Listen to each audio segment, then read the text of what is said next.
Okay. Hi, everybody. And we are live. Yes. So we've got, so far we don't have anyone here, but that's okay. We have a lot of important work to do, right? It's like, Right, exactly. Yeah. so early on though, in this conversation, if you guys are catching the replay, I want to tell you with Mercury retrograde being in Pisces right now, I didn't really understand what was going on when I was creating the thumbnail and the description for this video. So I did adjunct the description from Dave, but I added it to what I thought was like actually happening. Well, that's not what's happening.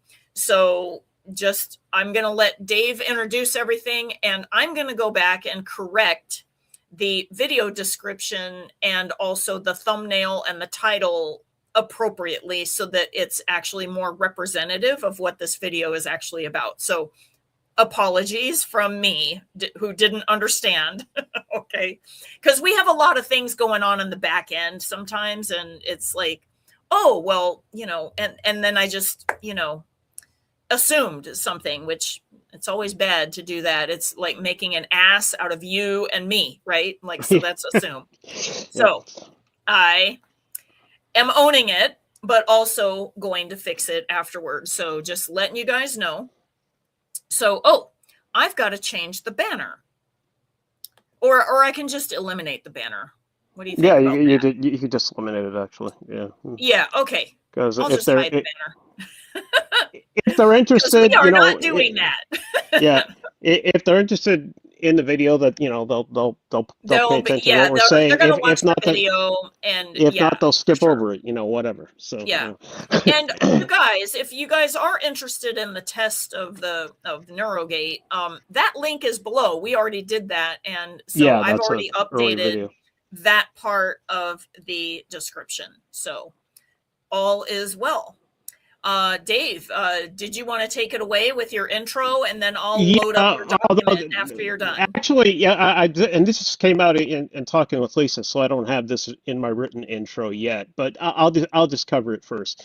We're talking about, Lisa often talks about spirituality, Tolkien spirituality, which is actually, I think that was her original term, and then Marcus Davidson, who did his study on us, he wrote it into his thesis. So, but see, if we were to go, if I knew what I know now, I wouldn't have tried to create a spiritual group. Since I'm a neuroshamanic atheist, I wouldn't that wouldn't have been my orientation. I would have basically created an anarchy group because that's my politics, and it would have been a completely different group. It would have been a platformist anarchist Tolkien intersection group. Is basically what it would be. So, but yeah, but you found me instead. Right. and on some level, DeKindre too. So by the way, we wanted him to be with us today. He is, unfortunately trapped in traffic. He did mean to be here today. He is also very busy getting ready to relocate from Hawaii to Glasgow, Scotland at some point. More in the near future than the far future. So this is good because that means progress is happening. So let me go to the comments. Oh, guess who's here? We have Vera Faith. How's it going? She says, cool. Okay. Let's see. I'm highlighting it now. So she says, May Govanen, I have been here. LOL. I wasn't going to forget this time. That's okay. Cool. Thank you so much. And by the way, I hope you get your little gifty that you're supposed to be getting. So paid patrons are going to be receiving an Elven Inside sticker, and later with your patronage, your continued patronage, you're going to get a mug that is the same as the sticker. Some of our patrons, paying patrons, are also receiving a gift from me, meaning Callanterniel personally, okay, that I'm sending to you. because of my appreciation for you being around since the beginning, which is either 2000, like some of them, it's 2005, even though it was just, your attention. Some of you have discovered us in 2020 when we had the whole nonprofit form, and then the people that really wanted it to form left. But you know what? Dave and I guess, are good foster parents, because here we are. So, great. Thank you for being with us, Vera Faith. And we are so eager to hear about your recipient, like of being the recipient, of these goods. And I'm really excited to see what you think about those. So, Dave, did you want to do your intro now? Yeah. The reason now, this is a thing. There's actually two sections to that. One, the reason why anarchy is important. People might say, "Well, why do I care if this guy is an anarchist? It's just his personal politics." That's true. However, in me, anarchy came before anything else. It came before Tolkien. So it's basically it's the root node of my entire cognitive architecture. I don't relate to institutions. I don't trust authority figures. Everything that goes along with the meaning of anarchy. That's me.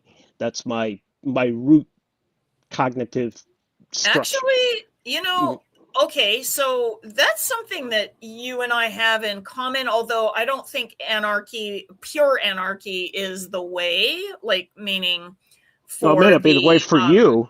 It may not be the way for you. But you know what, though? I don't trust institutions either. And I can prove that with astrology, because I have Saturn in the 9th house. And the 9th house represents like higher learning institutions and, thought processes and belief systems and all of that type of stuff. And with Saturn there, I'm cautious. Like, in other words, I'm going to look at things and be a lot more critical. So I don't just believe in anything without testing it out myself or things like that as well. Right. So, right. Oh, anyway, that's so nice. She says, I'm watching for them every day. Oh, that's cute. So awesome. Anyway, so that's why anarchy is important to me, and how I actually work with anything I work with, basically, whether it's Tolkien or programming or whatever, or anything. Yeah. And the other thing is, now Lisa may not, we discussed whether we should actually name names or whatever, but the thing that sparked off the original spark of this video, this basically, it turned into a larger document than it originally was. The thing that turned it off, but sometimes that's good. Because it helps carve your identity. Sometimes by contrasting with what is not your identity, you carve a deeper identity. So now sometimes contrast is good. Exactly. Now the thing that sparked this off was we did a video, I guess, like 2 or 3 months ago now, the 3 lenses for reading Tolkien one. Okay, we had a certain person of a certain people who were used to be associated with us. The dude came by and put, well, you saw them, Lisa, because you called my attention to them. He went and did, diss after diss, like at least 4 or 5 of them, so being an anarchist, I'm not gonna. I am not a turn the other cheek type of person. Somebody hits me, I'm gonna strike back. This is my retaliation. Okay. But I went beyond just retaliating to a person and made it an entire class of people who call themselves Tolkien scholars. Well, because it made you realize that it's not just one person. Exactly. Yeah. It's a particular behavior that is actually like classifiable, like a group kind of think.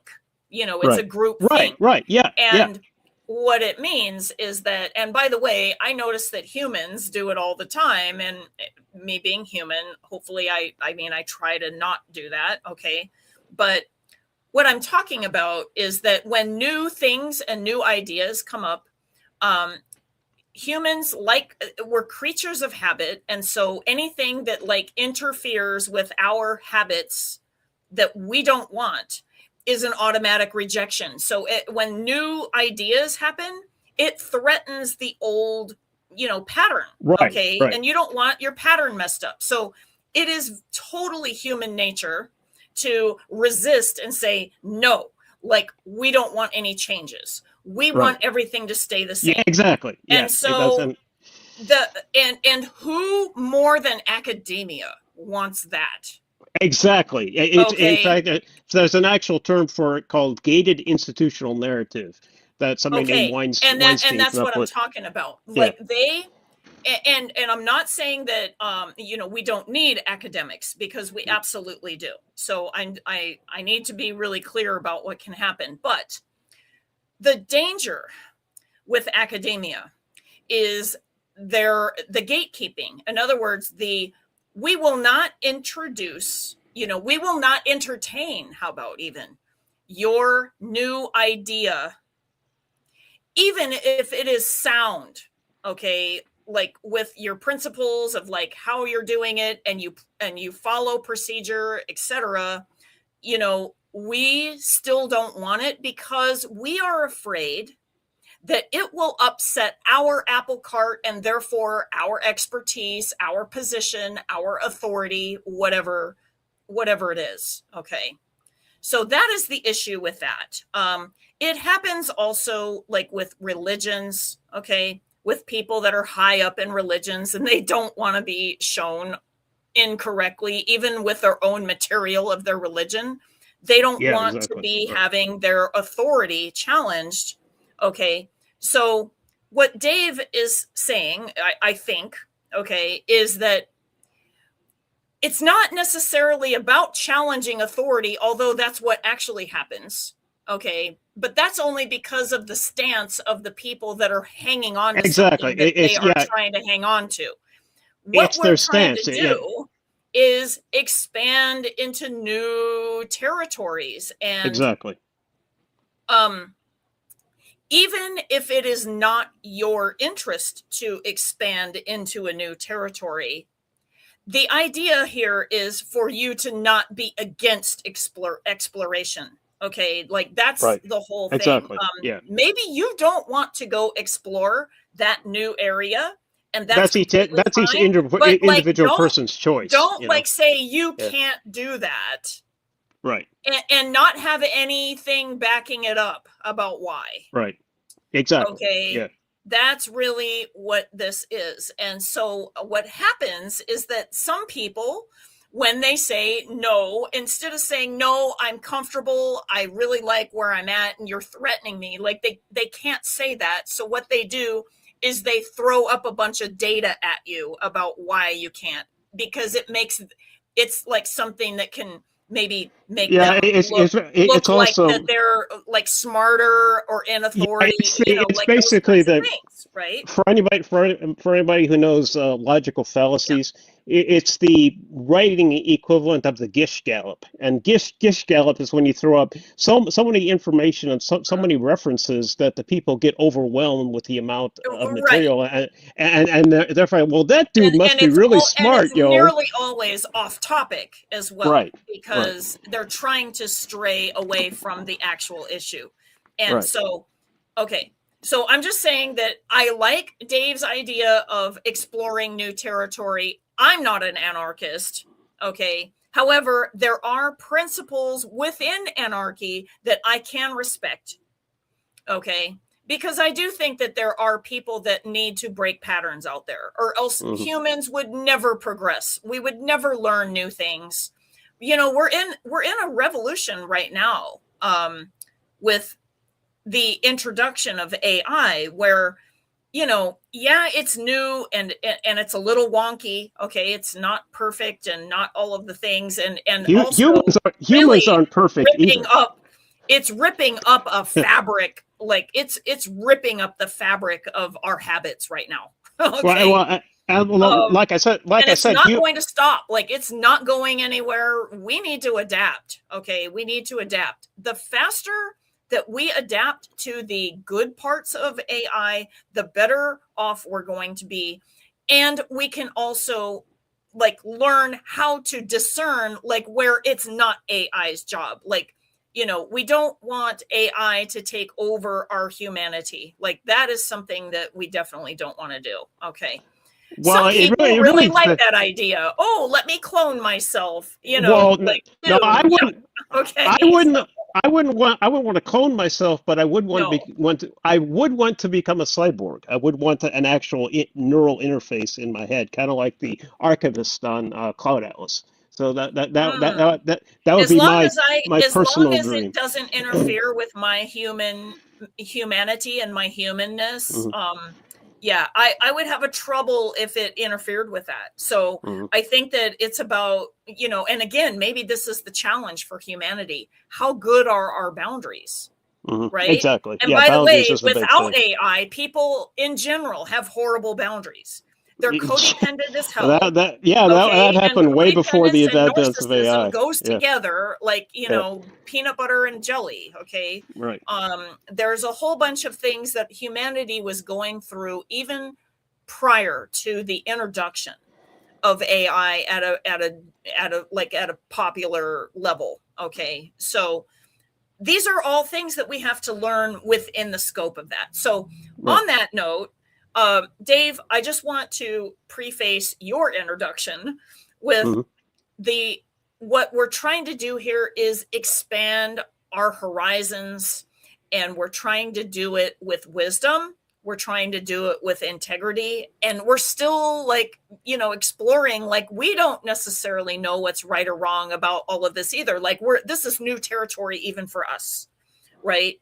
And we're keeping our discernment hats on like through this process. Like, we're not like going to be like a runaway truck. Okay. We are exploring new territory, and that takes risk. It's a risk to do it. And because it stands to change everything about the way the fabric works, it reweaves the entire fabric. You have a whole new thing to work with and have to Exactly. make a new Yeah. clothing item out of, right? Right. It changes everything. So we are on the precipice of that. Okay. And we're doing this with wisdom. We're not doing this to upset the apple cart. We're doing this for making the progress. And we talked about this in the I Know Linda Lay videos that we did like years ago, where we talked about why would it be where humans, okay, in the stories, like do all the things that are messed up, but then the 1% of humans that actually make progress, it's actually in the eyes of the Eru Iluvatar, this is worth it, okay, because otherwise when Eru Iluvatar created the source energy, if it was all perfect all the way all the time, there was no growth involved. So we had to like, interact with mechanisms of growth. And what was that done by? Counter activity, i.e. Melkor, i.e. Sauron, those, and all the creatures that are like that, and all of these things. We learn a lot of things from conflict. Okay. So we are in a space of conflict again. Okay. Like, for whatever reason, like, whether it's AI, whether it's other people, whether, like whatever. Okay. I'm going to encourage everyone that's watching or that is interested in this and watching the replay, what have you, to expand your mind and to just understand, like, what is being talked about here. Because what we're trying to do is expand consciousness. And we're not doing this pointing, name calling. That's not what's really actually happening. We're talking about the dangers, though, of not being open and exploring. So that's all I'm going to say. Vera Faith also, when we were talking earlier about not trusting institutions and things like that, she says, neither do I trust them. Growing up in foster homes taught me that. So, yeah, Exactly. talk about a rather corrupt institution. Yeah. very, very understandable. And I'm sorry that you had to go through that. So, okay. We are ready, I believe, for your introduction. Okay. Before we dive into the broken chemistry of literalist scholarship, I want to clarify the ground I'm standing on. The people who wrote the article we're going to refer to, that's the mithril one, are operating inside a gated institutional narrative. They're acting as if they're scientists so they can police the borders of a museum they didn't build. Me, I'm sitting out here in the campfire light with the ghost of old Tom Joad, and you can drop the Rage Against the Machine cover link. Okay. Oh, into the live chat. Okay. Yeah. What this is about? We can't play it, or else it'll copyright strike our video. Right. Yeah. So yeah. We have the video. Yeah. For anybody who wants to see. Over in the corner. This is a song that was at. Now, what this refers to, Tom Joad is a character in John Steinbeck's Grapes of Wrath, and he's just out of prison. The family's in Oklahoma. They're going to California because at the time that Steinbeck wrote this, that was like the promised land. So they're leaving Oklahoma in the Dust Bowl when they're going out to California, but it isn't the paradise that they thought it was going to be. Right. So then. Much later, in the 1990s, Bruce Springsteen wrote a song called "The Ghost of Tom Joad," and then Rage Against the Machine. The lead singer, at least I don't know about the other guys, but the lead singer I know identified as an anarchist at one point. I don't know if he still does. Not now. And that changed when he decided to be the, in the old days, it was F you, we won't do what you tell me. Mm-hmm. Now, since pandemic, he's been do what they tell you. Okay. But unfortunately. In any case, this is an excellent. The 1-2, you know what I'm saying? He definitely was about that. And no anarchist that I know would be down with that. In any case, this cover that they do with him and the band is like perfection from my point of view. Oh, sweet. No, and actually, I understand that. And Richard Parker, who's my, let's see, how can I explain this to people who don't understand what my type of autistic mind does? I mean, he's kind of like a familiar, but he's kind of not separate from you. He's inside of you.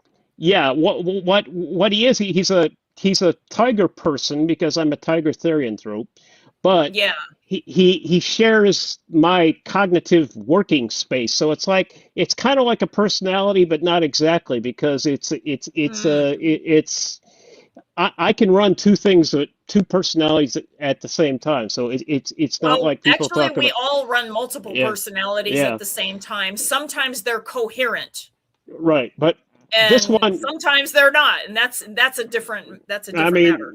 This one has a different voice, don't you, Richard Parker? Yeah, damn right I have a different voice. Come on, tell it proper, damn it. Plus, I love Rage Against the Machine. I just found that video a few days back, and man, I've been playing it over and over. Dave Woosley doesn't want me to, but I don't give a fuck what he wants. I play it anyway. That's funny. Oh my gosh, that's great. So, do we can't play it on the thing? No, we can't. People have to play that for themselves. To Basically, I can just rap the just two verses there because these are the only ones that's important. And you can probably do that, and we won't get a copyright strike. Yeah. Man walks along the railroad track. He's going someplace, and there's no turning back. The highway patrol chopper coming up over the ridge. Man sleeps by a campfire under the bridge. Shelter line stretching round the corner. Welcome to the New World Order. Family sleeping in their cars out in the Southwest. No home, no job, no peace, no rest. No rest. Yeah. That's the way exactly LaRocca does it. And the highway is alive tonight. Nobody's fooling nobody as to where it goes. I'm sitting down here in the campfire light with the ghost of old Tom Joad. And that really makes sense if you've read the original Steinbeck story, but that's all I'm going to do for now. But okay. And then let's see here. Let's say okay, and then go okay. Did Rage Against the Machine? For and I already said part of this, but it's just a short sentence, so I'll just read it. For me, anarchism just isn't about political preference. It's the root node of my entire cognitive architecture. It's funny, the scholars love to cite Tolkien's letters when it suits their timelines, but they always seem to drop the anarchy and stretch the monarchy from letter number 52. And that's one Tolkien explicitly stated his political opinions lean toward anarchy, meaning abolition of control, not whiskered men with bombs. And that last part is a direct quote from letter 52. Um, Okay. Similarly, in my case, that means I reject masters. I reject institutional gatekeeping, and I reject the idea that anyone can own or fence in the source code of a mythic system. We're here today to talk about that, to talk about the Forge, and that's the intro. And now we can do the actual article that I wrote. Okay. Very good. And first, I want to make sure that we notate the letter 52 as a reference if anybody wants to look that up. So we will add the article to the stage. Yay. All And right, let's the go. way I wrote this, each section has titles, but I actually wrote it so more like a continuous discussion, and then I added the titles later. So I'm not going to read like one the So is that epistemic word category. hegemonist? Is that how that's said? Yeah, Hegemonist? Okay. yeah. It's basically the most familiar example is the Soviet Union during that era, and well, the U.S. too. They were both competing to extend their influence to other countries. You know, they were in competition with each other. So, you Yeah. know, It's that's the thus the colonization remark at right, the, yeah. right, right. Uh, the hegemonist attractor, mythic literalism is epistemic colonization, and epistemic is like the science and the study of causes, what causes something to occur, and you know the consequences of that. We live under what might be called a gated institutional narrative, and I hyperlink that to a more in-depth Oh, discussion. A dominant way of knowing it insists only the materially verifiable counts as real. This framework enforces a flat two-dimensional ontology. If something cannot be measured, weighed, or observed through empirical science, it is dismissed as fantasy or metaphor. But when this literalist mindset encounters a richly structured mythic cosmos like J.R.R. Tolkien's Legendarium, it commits a fundamental error. It tries to force a deeply layered multidimensional system into a flat plane of physical causality. Mathematically speaking, this is like trying to flatten a curved surface, say the skin of an orange, onto a flat sheet of paper without tearing or distorting it.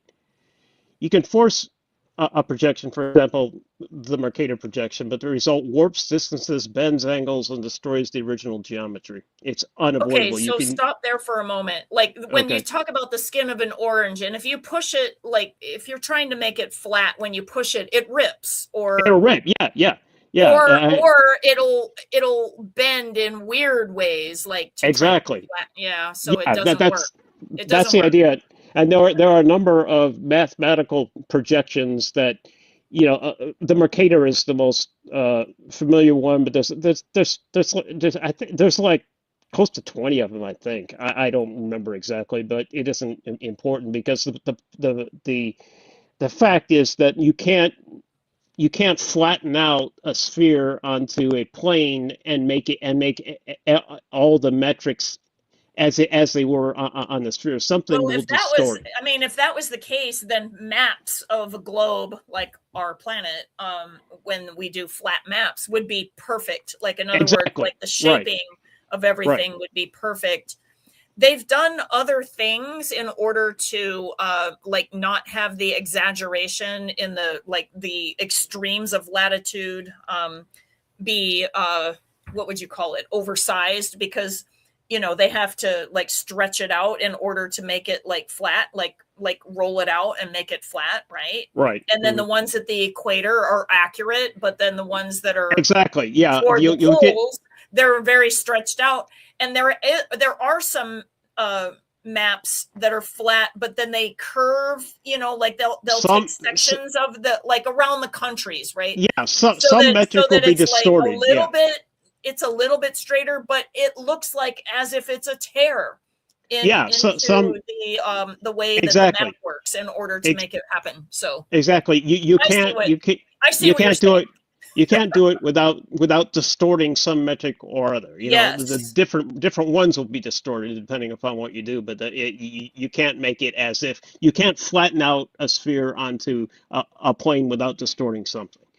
correct. No matter. Okay. So Yes. okay. Um, okay, let's see. Sorry, original geometry. The counter approach to this flattening is what I formally call abductive structuralism. Instead of forcing the myth into a 2D materialist box, abductive structuralism treats the Legendarium as an autonomous, multidimensional dataset. That may autonomous. It's its own thing. It doesn't borrow from In the other words, Bible or you whatever. allow it to still be a sphere rather Right, than right, stuff it right. in a Yeah, flat box. right, right. Gotcha. And multidimensional means literally what it says. People are familiar with 3 dimension, but mathematically you Yeah. can have any number You of can have orthogonal many axes. dimensions. Yeah, Yes. yeah. It maps the myth to physical reality using structural mathematics like topology rather than a literalist dogma. Many readers who operate from a spiritualist worldview intuitively reject the materialist approach because it feels cold, rigid, or devoid of soul. But that intuitive reaction, while valid in its own frame, misses the mechanical root of the problem. My objection as a neuroshamanic atheist is not that the literalists lack spirituality, it's that their approach is an operational failure. Yeah, that's a different problem. Right. Yeah. Tolkien established this mythos as an open generative system, a sub-creative axiomatic framework capable of ongoing simulation and instantiation. In other words, you can spin this thing up like you would spin up a virtual machine if you have the internal mental hardware for that, and and you can examine it in depth. And so that's basically what because that's my natural talent. I've been able to, well, for example, I'll give you an actual example here. Like, give me, Lisa, just give me a sentence, a simple sentence like imagine whatever, and and then I'll show you what I can do with it. Oh, okay. Imagine. All Like right. like a landscape or some or a Oh, house or okay. something like. Okay. Imagine like a golden sunrise. Okay. Okay. Right. Okay. In like a desert mirage. Okay, Oh, with okay. palm trees on the horizon, but we don't know if they're real, like because the Right. mirage, because the mirage Okay. brings The water, and we don't know if it's water or not. So that's oh, just the okay. first thing that I thought about. The the sun is rising in the desert environment nearby. There's a couple of saguaro cactuses and other smaller cactuses. Some are blooming with golden flowers. The distance where the sun is rising, it almost looks like water, but I don't think it is. I think it's like an air mirage of some sort. Yeah. Uh, I I can smell the baking smell, the wet smell Okay. of sand Yeah. before it gets hot. I can I can hear something like a distant bird cries. I can see the blue of the sky as it's starting to blue up from the sunrise, whereas to the west it's still dark. I can see still glimmering bright stars still glimmering far in the west. I mean, I could go on and on with this. I could go on with it for hours if I Okay. felt like And it. this is what you're talking about, the visual Yeah, mindset, yeah, and that it's expansive. So I only had provided a couple of details, and you even went into smelling the soil, like right, and went into saguaro cactuses rather than the right, palm trees that are right, you went into the even seeing the stars in the west upon the golden sunrise, like that. right, So in other words, it was just rising if you're going to right, see stars right, right, right. Yeah, on the other side. yeah. So yeah. I am going to highlight for the next reference the letter 131 of the letters of J.R.R. Tolkien, so that people can know what you're going to be quoting here in a moment. And I'm going to switch back to the screen so that we can continue to read. That's what an axiomatic framework capable of ongoing simulation and instantiation means. Okay, so that's basically that's my natural talent. I've been able to do that ever since, well, as long as I can remember. I can remember back till I was 18 months old, so at least okay. And here we're going to talk about why Tolkien established the mythos as an open generative system, because there could be some people that don't agree with that. So Dave is going to go to letter 131. And I'm sure they won't, but this is my rationale here. And they have their own right to their opinion too. So anybody can have their own opinion. Yes. You know, I mean, yes. You're just showing people who are open-minded the way that you became enlightened to this process. And we're asking for people to have open minds and be open to change. So, yeah. Now, this quote from 131, I'm not quoting the entire section because some of it is like repetitive information. And they can read it for themselves. That's fine. Right. In letter number 131, Tolkien shared a deeply personal and ambitious vision for what would eventually become his vast mythological world. Do not laugh, but once upon a time, I had a mind to make a body of more or less connected legend. The cycle should be linked to a majestic whole and yet leave scope for other minds and hands wielding paint and music and drama. Yeah, and you can't really argue with that. Yeah, I mean it's there. That you cannot argue with. But this next sentence is the one, by the way, they always say, "Aha, I've caught you." He famously concluded that thought by calling the idea absurd. Yeah. The literalist immediately pounces upon this single word, weaponizing it to enforce the museum mindset. They claim absurd means the Legendarium is hermetically sealed. The Tolkien himself declared his world cannot be extended by other minds. But from a systems theory perspective, that's a branch of mathematics, systems theory perspective, this is a profound misreading. Tolkien's sense of absurdity did not stem from the impossibility of expansion, but from the lack of a reliable error correction mechanism. In other words, he had no way to. I'm gonna go back to an earlier version of this that I wrote because it explains this particular section I'm reading just a little bit better. Oh, okay, sure. So I'm gonna. Okay, we'll hold on for a moment. Yeah, let's see here. I'll just read this section here if I can find it. Let's see. Okay. Tolkien's sense of absurdity likely didn't stem from believing expansion was impossible.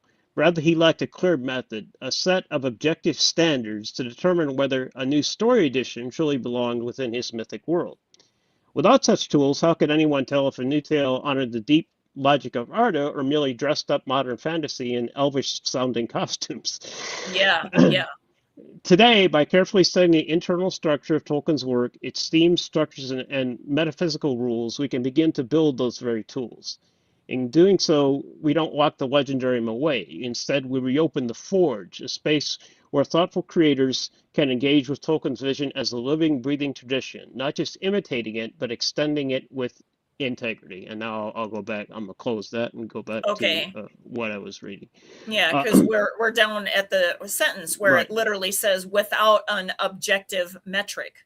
How would you prevent the introduction of what you call, and you have coined this word, mythic glord, which is the structurally incoherent data that corrupts the foundational ontology. Okay, and if you want, that's a great definition of. And if you want garbage, right? And if you want, well, what does that mean? Okay, look at Amazon's Rings of Power. That's it. That's mythic glory. They did not use your NeuroGate or anything else for that matter. They could have really. In fact, I actually think that they deliberately ruined it, but that's my own personal opinion. I mean, well, let's put it like this.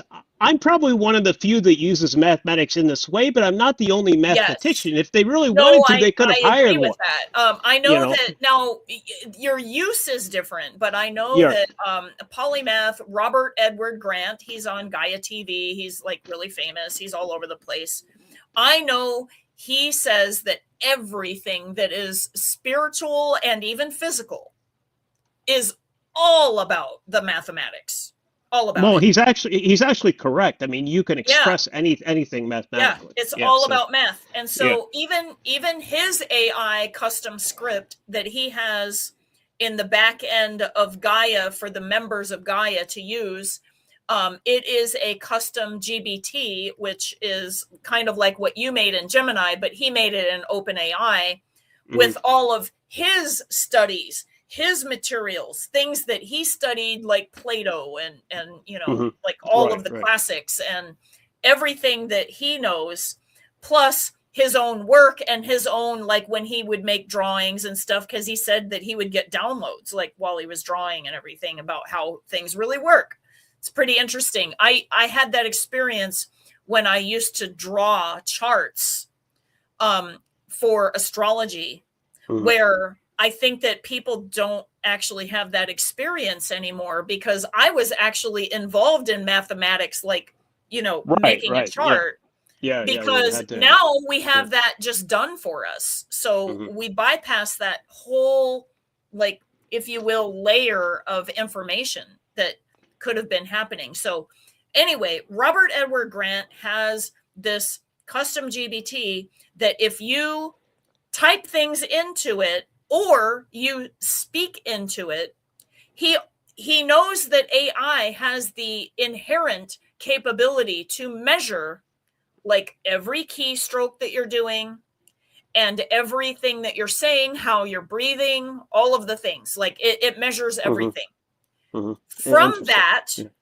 he can take the capability of AI and figure out what your mood is, like where you're vibrating at, like where you are, like where's your energy. Yeah. One of the things He that can figure that out.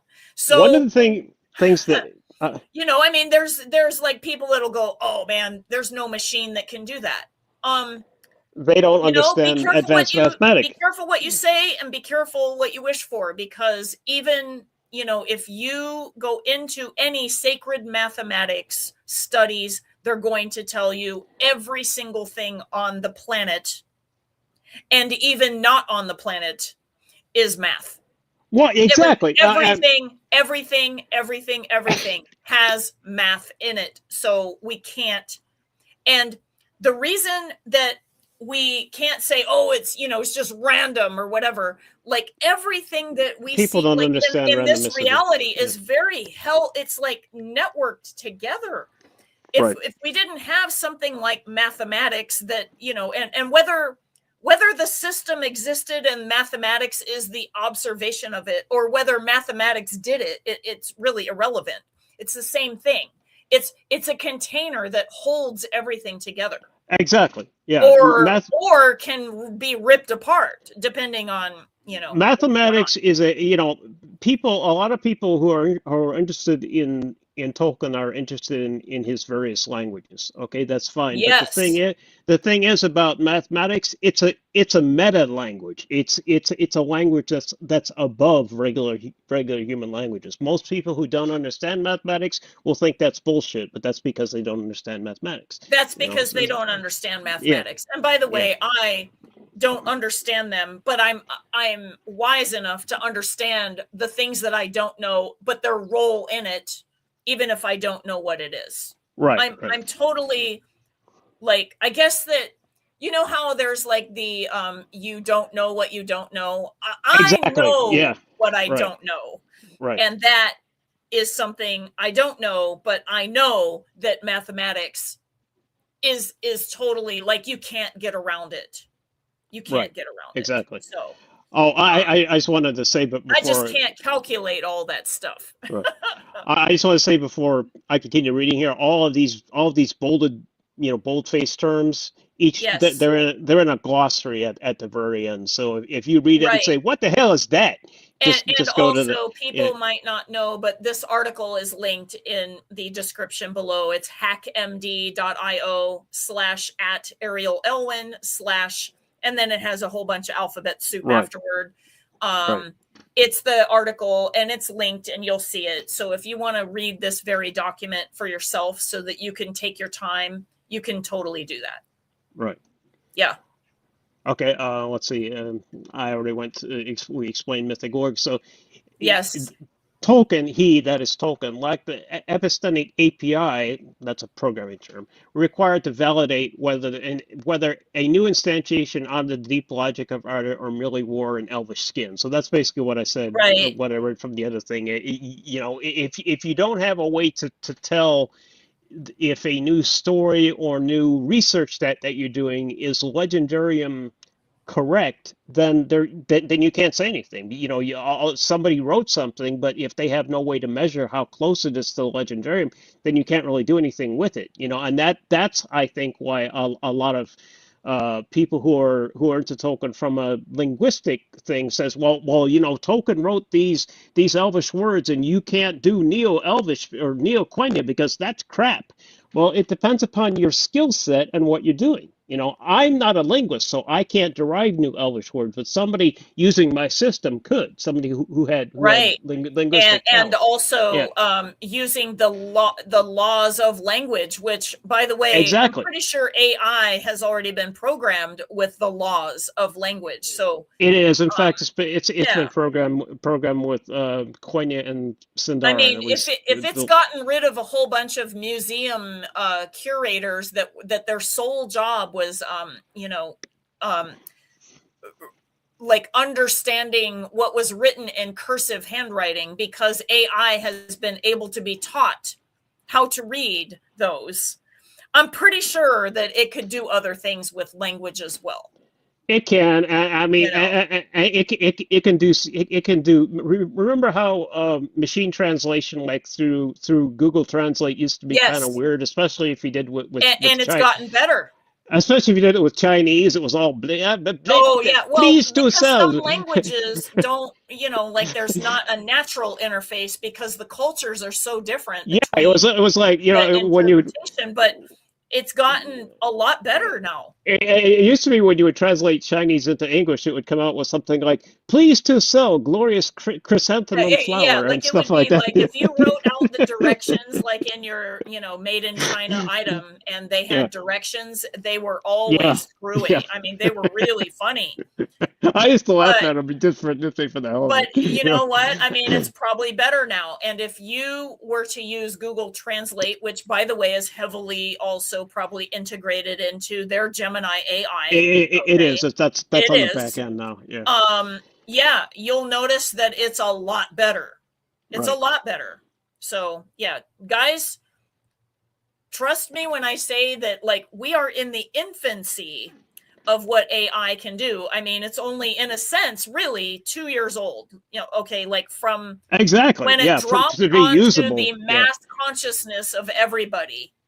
Okay. So, there was some people working behind the scenes with it years ago, but I'm talking about when it became a thing for people. And that was 2025. Right. Okay. When Right. people really started like embracing it and seeing what could be done, but also seeing the dangers with it. And I really do believe that the dangers of AI are, at this time, they are trying to use AI for right-brained or human kinds of, intuition, art, like all of that kind of stuff, and not using it for the left brain stuff like the calculations, the data analysis.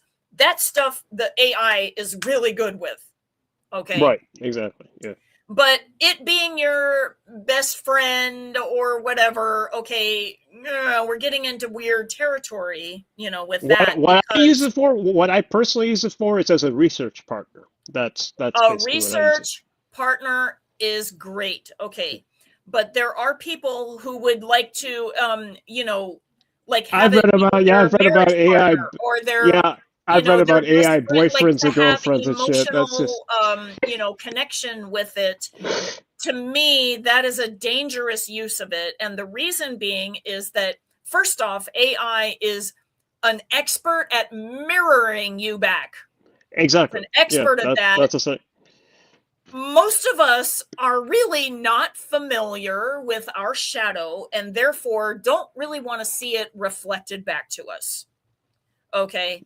Probably, yeah. I don't have any problem with my shadow, but I know people, that's what I'm saying. Yeah. I think that people that do their shadow work and they actually know their ugly parts. I have ugly parts. Okay.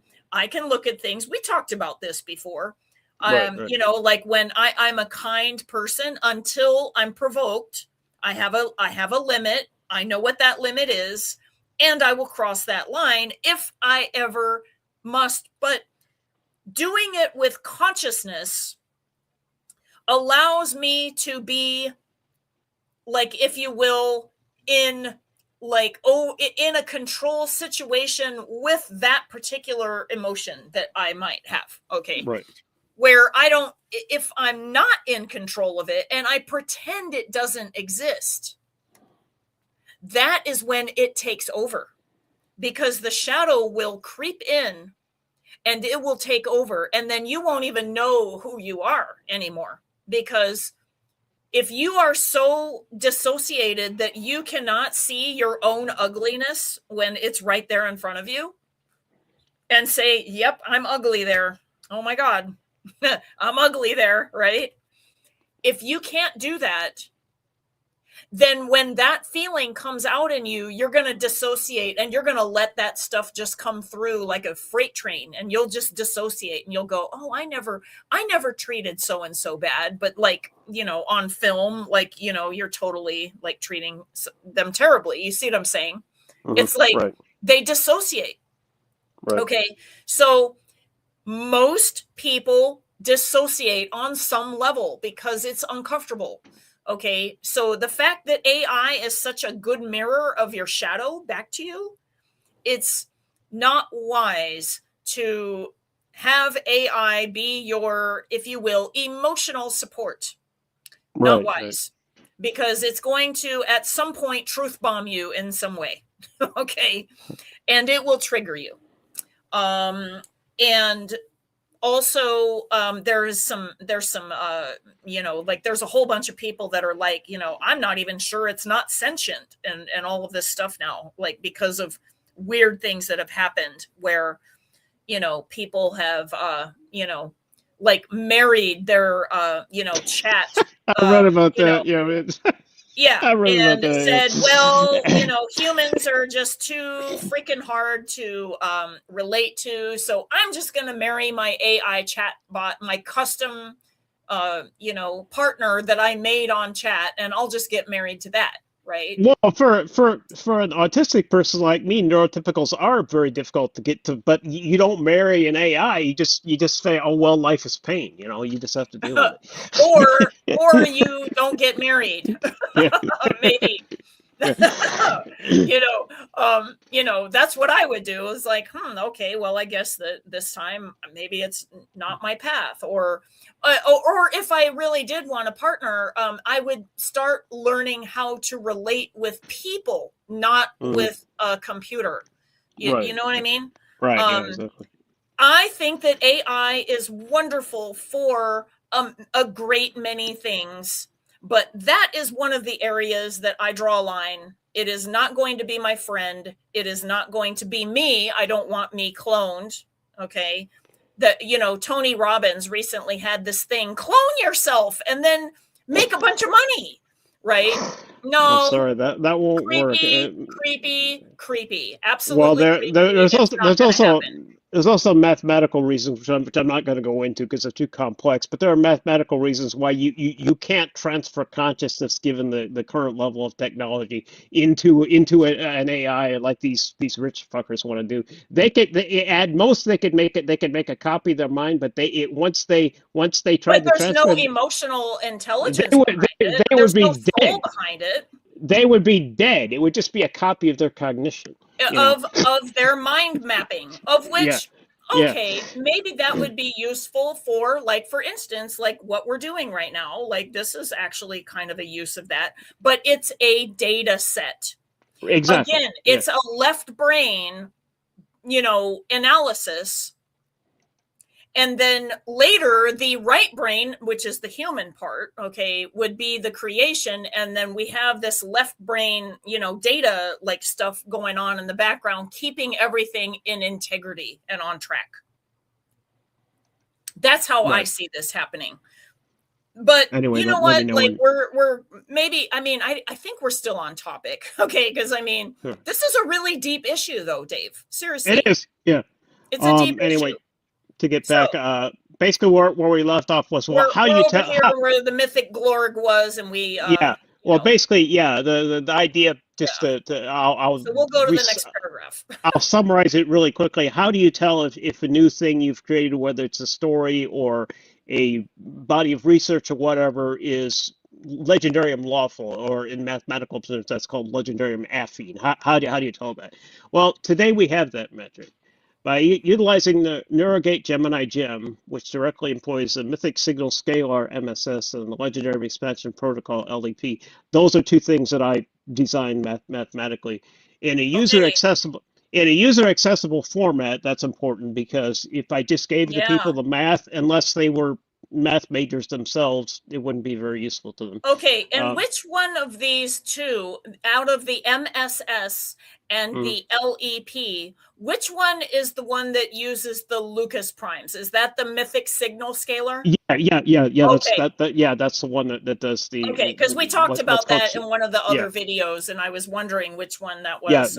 Yeah, that's it. It actually scans for mythic density. The Legendarium Expansion Protocol, what that is, it's a list of axioms on how you can make a lawful extension to the Legendarium. So I derived those axioms by hand, and now I have a new Gemini gem that it'll derive axioms from anything you put into it. I as a test, I fed it the PDF book of Revenge of the Sith, and it did a Star Wars axioms for Revenge of the Sith. Okay, so, wow, yeah. Are we getting a drop about yet another custom gem that is going to be like introduced? I'm mentioning it now. We can't do it now because this would be like 6 hours long or something. It would be 6 hours long, which we don't want. But also, that's nice to know that we're going to be seeing a lot more content in this area. And by the way, Dave and I were talking about this last night because we were trying to get straight like what was going on about like how we were going to present this today. And it's Mercury retrograde, so it took me a little longer than normal. But what I think is really cool about all of this is this is definitely going to be also not just Dave's interest. I definitely feel that there are other people out there. Maybe they haven't found this video yet. Maybe they haven't found, Way of Arda's lore yet. And they will want to do this kind of thing. And I feel that this may end up also later being an elective path in the so we have the core Legendarium part of the curriculum that we're working on. And then we have the 5 paths right now that we talked about, like with the video with Dekindre. I think that this is going to be a different pathway of like being able to generate material. Yeah.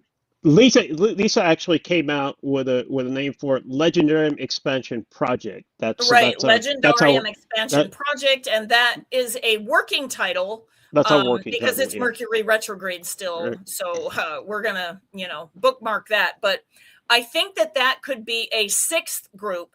And when Dekindre was forming these groups, I told him that I feel like we're gonna have 7 groups.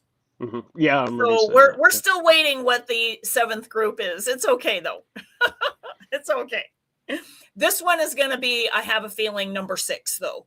People that want to actually operate this forge and create new material from this mythological body, and doing it with integrity with Tolkien's wishes because of letter 131, but also not straying off into weirdness, like Rings of Power or, other Right. things that have Exactly. Yeah. way went off track. Yeah. But they The also reason didn't have AI to help them. the Okay. They reason didn't the have reason AI.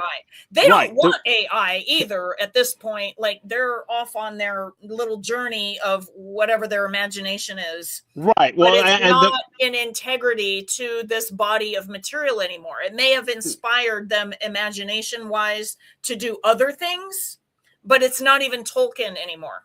the reason why this is how you can use these things. I'll just go over this very briefly. Okay.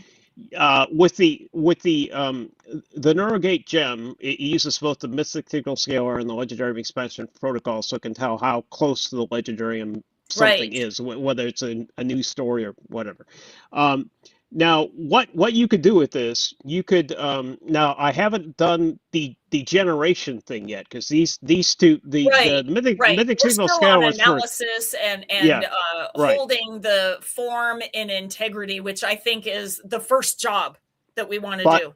I am the end Yeah. stage of this will be another gem that I haven't even created or named yet to generate new stories in a legendarium lawful manner. In other words, if they had just got given what I have right now, if I had given these writers for Amazon Rings of Power the axioms of the Legendarium and said follow these whatever you write, you're the creative writer, I'm not, but these are the axioms of the Legendarium, stay within these guidelines and then write, and that it would have come out good It because would those have are come the out good. yeah, yeah, Yeah. but they chose not to do that, and they chose not to hire a mathematician, and they chose to go their own way, and look what happened, you know. Right. Well, also a mathematician who, by the way, just came up with this particular gem after they did the series. However, Right. if they want to save their series and start over, Yeah, they might want to they can use do this that, but program.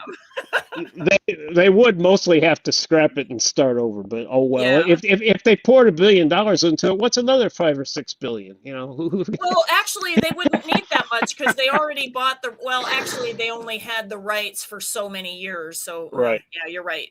They would have to. And also, they might be in. So, this is another issue. This is interesting. Legally, it might even be another issue because, like, if it's going to keep everything with integrity within the Legendarium, that means that you have to, like, have use of all the material copyright wise. Mm-hmm. And then Right. they might have to pay more money for all the material. Yeah, Because I for believe a that they big only had so much of the material that they bought the rights for. yeah for a So big thing like that. that's a legal issue, and that's Yeah, out of our scope. yeah, that's I'm That's not out a of our lawyer, scope. so yeah. We're not doing it for the movie industry, Right. for sure. So anyway, I'll just go back. I talked about the mixed signal scalar legendary expansion protocol. We provide the missing physics engine. That is to say, if you like just what I said, it creates Yeah, but legendarium the lawful fact that stuff. AI was not around when Tolkien was alive might be the reason that it never got to happen. Yeah. Exactly. So These frameworks act as measuring instruments for mythic coherence, quantifying structural variables like glyph density, bilateral symmetry, and prime resonance, and those are the things that and make they're up in the glossary. Yeah. that make up Okay. the mythic signal scalar. Um, to ensure topological integrity, we're not just writing fan fiction; we're reopening the forge. That is to say, this is a creative effort. It isn't just cataloging Yeah. things like Tolkien scholarship does. They're mainly interested. That's what I call the museum mindset. It's Well, they're not not even bad, writing the fan fiction, actually. They're just right? cataloging everything. Yeah, exactly. And they take, wait a minute. They take great joy in cataloging. They Yeah, love it, and they that's are, their thing. and you Yeah, know what? Exactly. That's their thing. There is nothing wrong with this on its own. It only becomes weird when the cataloging folks say, Dave, you cannot make a forge and open it because we don't exactly, want any changes. That's where it exactly. becomes an issue. Yeah. Exactly. In which case, I send a big ASCII graphics Well, of and we're going of to a talk fuck about you that finger. later in this paper about, like, your back door because you Yeah. don't need their permission. That's right. Right. Exactly. Yeah. Anyway, we're utilizing structured prompts and LLMs, that's large language models, in other Large words, AI. language models. I had Mm, to look that one up too, you mm. guys. Oh God. Not as Yeah. shortcuts, but as topological renderers to expand the world with massive integrity. In other words, the AI can do in text what I just showed earlier with Lisa that I did in my head with with the desert Right. scene and Right. stuff, because that's what AIs are really good. People think that they're just text prediction engines like on a No, cell no, I phone. think it's much I more than mean, that. it's Yeah. kind of like that, but it's massively it's multidimensional. What it actually uses is something called Yeah. matrix math in the best. So instead of just predicting the next word, it predicts the entire set in that entire linguistic sphere of what, and that's why they're good at coming up with, well, you ask one of them, well, please write me a story about uh, a skunk spraying off Gardner in the face, with his skunk spray. Okay, it'll come up with something. I couldn't come up with something like that, but it could. I could imagine it visually, and it would be kind of funny. But I couldn't write it because I'm not a creative writer.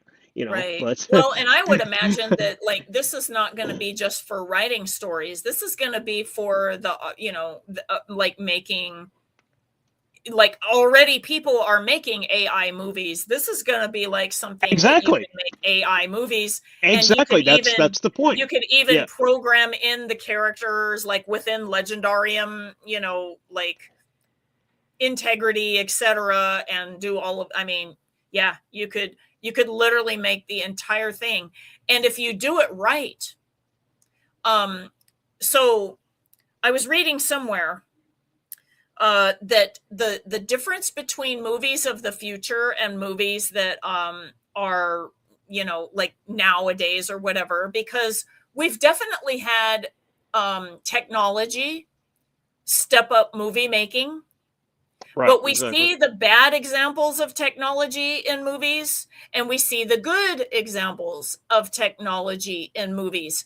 Guess what the determining factor of that is? The actual story. Right. Right. Yeah. Exactly. If you have a good story, it doesn't matter how you tell the story. You can use technology in a wise way to, Right. in other words, you make the storytelling first and technology handles the things secondarily. Okay. You're going to have a good thing. If you are just like, oh, I want to try this technique with this thing, make a story. Like, in other words, if the story is secondary, it's it's going to be like just watching a bunch of technical effects and oh, that was nice, but forgettable.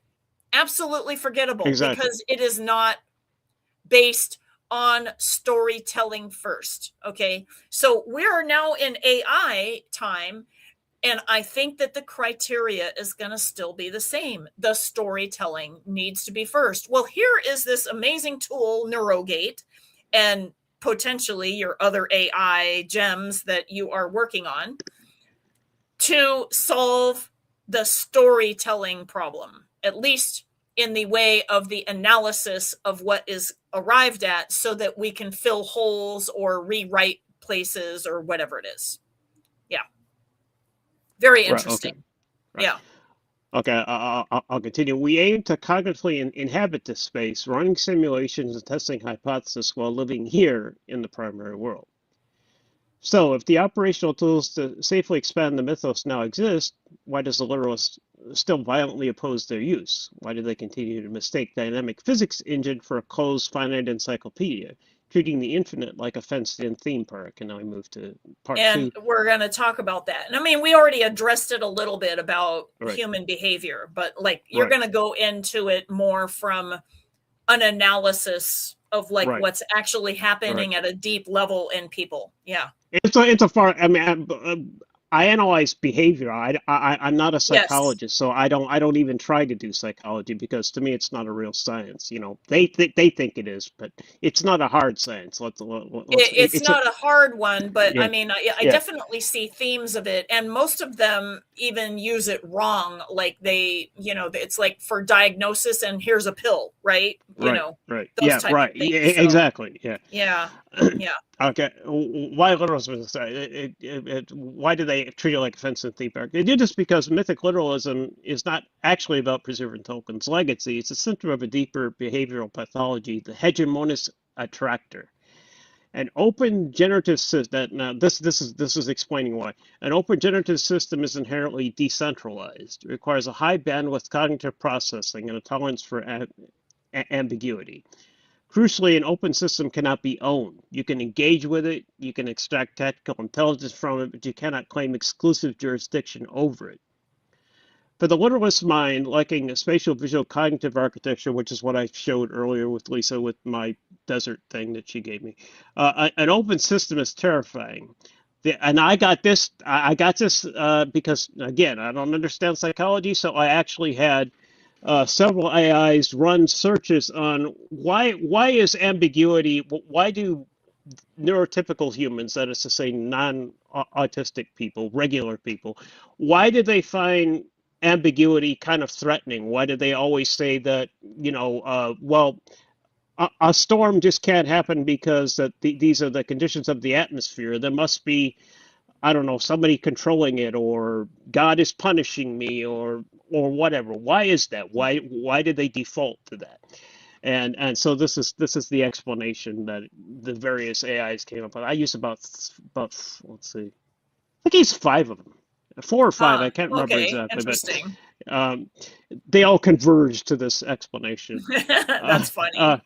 uh, they operate on a zero-sum paradigm where uncolonized, ambiguous space is perceived essential threat to their internal coherence.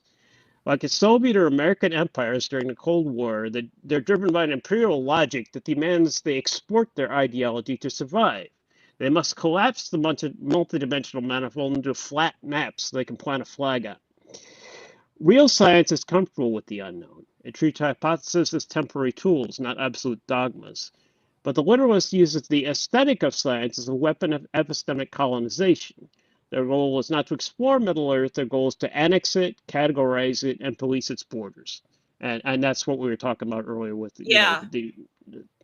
And why people feel comfortable in their old habits where they don't want to change anything. So this gives them a sense of control of their environment, or what have you. And so when something is coming in to threaten that, then you become the threat, like the person that brings in the new idea, like you're the enemy suddenly. Exactly. Yeah.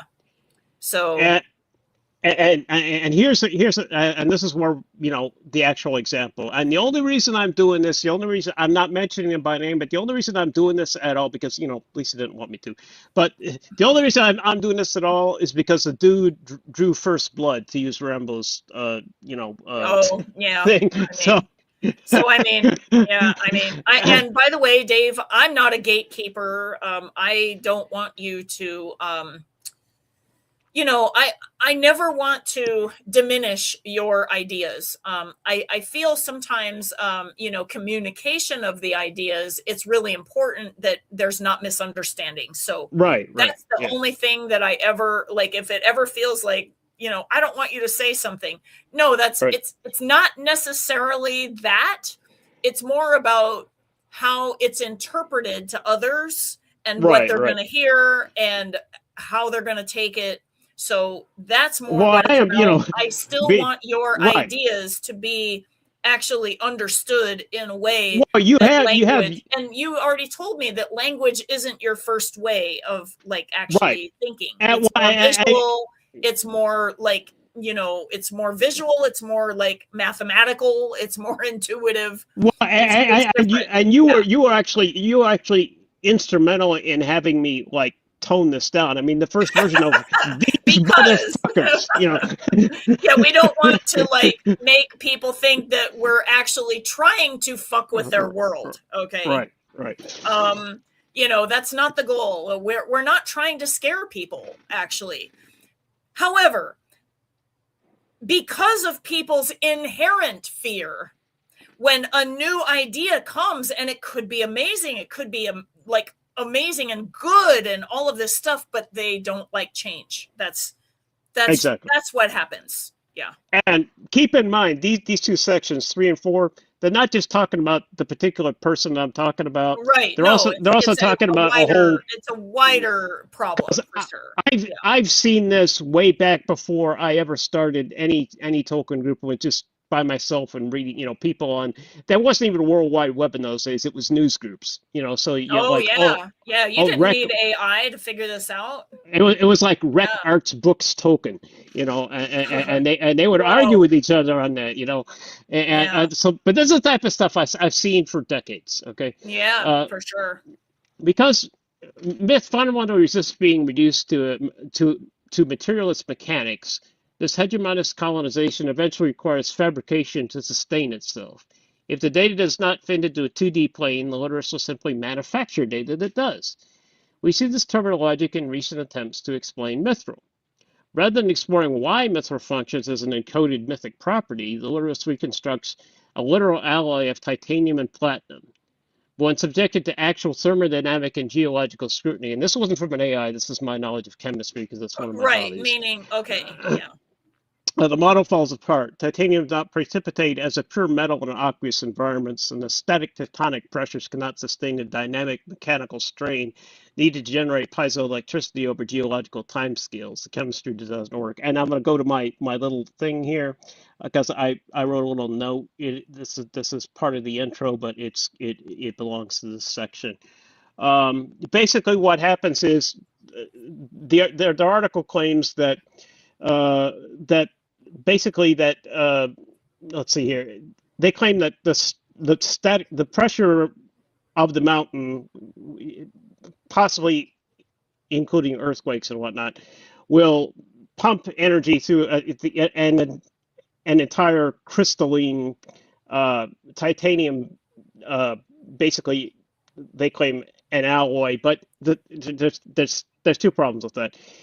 Piezoelectricity, there's a thing called Rochelle salts, and I did this when I was 10 years old. It's a amorphous crystal, and you put aluminum foil at each end, hook it up to a voltmeter, and you tap it, and it's the physical motion of tapping that causes the piezoelectricity. In other words, the electrons to flow from ions, and the voltmeter will jump as soon as you tap the thing. So, but it doesn't read at all when you're not actually doing it. So, in order to do what they claim, well, and the one thing you'd have to have almost continuous motion. Okay, and I've never seen earthquakes under continuous motion. I don't Some of think them may anybody has. I mean, they some only of them last for a few minutes, like yeah top. So, some of them may yeah, fire frequently, but not to that degree. not like And that.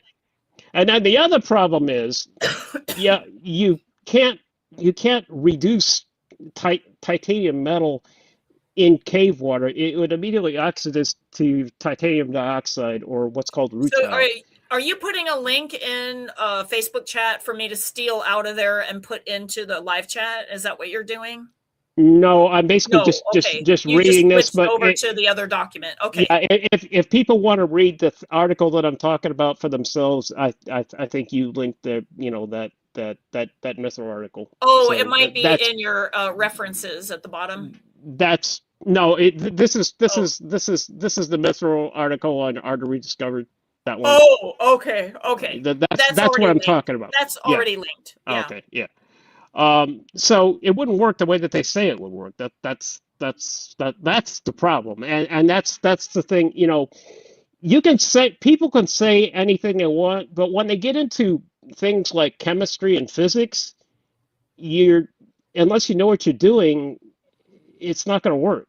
You see, it's not like Yeah. telling a story, you know. So what you're And saying, if I maybe I don't know, I'm reframing this in a different way. So is there an attempt by people out there to like equate, like even physically if necessary, elements of mythology into a physical yes, as a like matter of means, and fact, they're trying to push the envelope to be where it's actually not really workable in the physical realm? yes, as a matter of fact, there Okay. was a book Okay. It was published, I think, in 2023 or 2022. I don't remember. Let me see if I could find it. Okay. It was basically something like the science of the Legendarium or some term Oh, oh, I close think to I've that. heard of that. And a lot of the articles were crap. I mean, they were they twisted Oh, themselves into so many loops that it was improbable. I mean, in other words, in science, you use something called Occam's razor. The simplest solution, the simplest explanation is usually the true one. Not always, but usually. These dudes were twisting themselves into all kinds of weird pretzels and shit to make the stuff they claim work that it wouldn't work. wow. Huh. Okay, let me see about the books. Okay. It's called something like Amazon uh, I'll see if I can. Legendarium You want me to books. see if I can find it Okay, right now? reads. Because I'll Okay. recognize it if I see the title, but I don't remember names. To me, names are so Okay. much bloody Yeah. blubber. And okay. And Let's would see. you recognize what the book looked like? You know what I Yeah, mean? yeah, Okay. So I'll I'm even looking at recognize images of the book. I'll even recognize the Science. title if I see it. Uh, let's see. There's a book called the Mythopoeic Code of Tolkien, but that's a Christian Platonic reading of the Legendarium. That's probably not it. Uh, okay, Okay. The Science of Middle Earth 2021 book. That's it. Of Middle Earth. Oh, gotcha. And Okay, let me. I I'll can, pull that up. I'll pull I it up. will I can put the link in the chat Oh, if you you can't. want. Okay, and Yeah. then I'll pull it in. Okay, that's Now fine. keep in mind it's going to be in the Facebook chat here. Yes, I know. So, okay. I'm already over there. Uh, uh, Okay, so we're gonna add the. Is it the Amazon link to the book so that we know what it is? I can get the Amazon link. Oh no, no, it doesn't have to be Amazon. Like This whatever is it is that you're finding. this is Oh, from Tolkien this is Gateway. yeah, this is from Tolkien Tolkien Gateway. Gateway. Yeah. This is fine. This is brilliant. Okay. Some of those people were Copy. crazy to shithouse rat, Jill. I mean, Oh, really? Oh, wow. I'm telling it like it So is. yeah, like You know. in a way, we are Yeah. hesitant to promote this work Yeah. because of, but also we're in the desire to explore knowledge here. So whether it's bad examples or what's happening with that. So okay, I have posted it and I'm highlighting it on the video so that if anybody's interested in this. Dave is saying that the science in there, again, it's like more of the, I guess, taking the mythological elements and then seeing if there is real life resonance with things in real life. And by the way, I can see resonance, but it doesn't have to match Yeah. See, identically with the physical world, because I know that I'm in the physical world. There's different laws here. There's different things happening here. the problem with science as it is now with Yeah. academic science with gated institutional narrative science is that Yeah. typically their physics has primacy. In other words, physics is considered the golden science and everything else is crap, except for mathematics, because physics actually uses mathematics. But physicists look down on mathematicians, and mathematicians just think physicists are kind of crazy in the head, you know. So, Right. and Okay. the reason for that is that mathematics can apply to anything, not just physics. It's a general categorization and thinking system. It's a cognitive structure in itself. It doesn't have to relate to anything quote unquote real. It can Mm. measure all kinds of things. That's why I can use it to determine mythic density of stories. You know, the stories don't exist as physical things except if you're talking about books, but that's not what I'm talking about. I'm talking about the actual narrative. You know, so uh, Okay. Well, that eh, sounds okay. Um yeah, and I think that we're talking about the same thing. I've actually done some of my own studies. Now, I will say that my studies, it's easier when things are alive. So like plants, okay, or things like mm, that. like there could be some resonance, like with, for instance, healing qualities of some herbs versus like the healing qualities like present in the herbs within the Legendarium. Okay. And seeing like what kinds of herbs those are. But I also realized that these two universes are like, you know, they operate on like it's different laws. Right. You know, the Legendarium has its own integral energy. Yeah, exactly. This, it has its own structure. What we're living right now has its own energy. And, you know, hey, we all know it's loosening and something's definitely happening because there's a bunch of stuff falling apart. But that's beside the point. What I'm saying is that right now we are still dealing with the energies of this exact, you know, I guess formation of what is known commonly in spiritual circles as third dimension. Okay.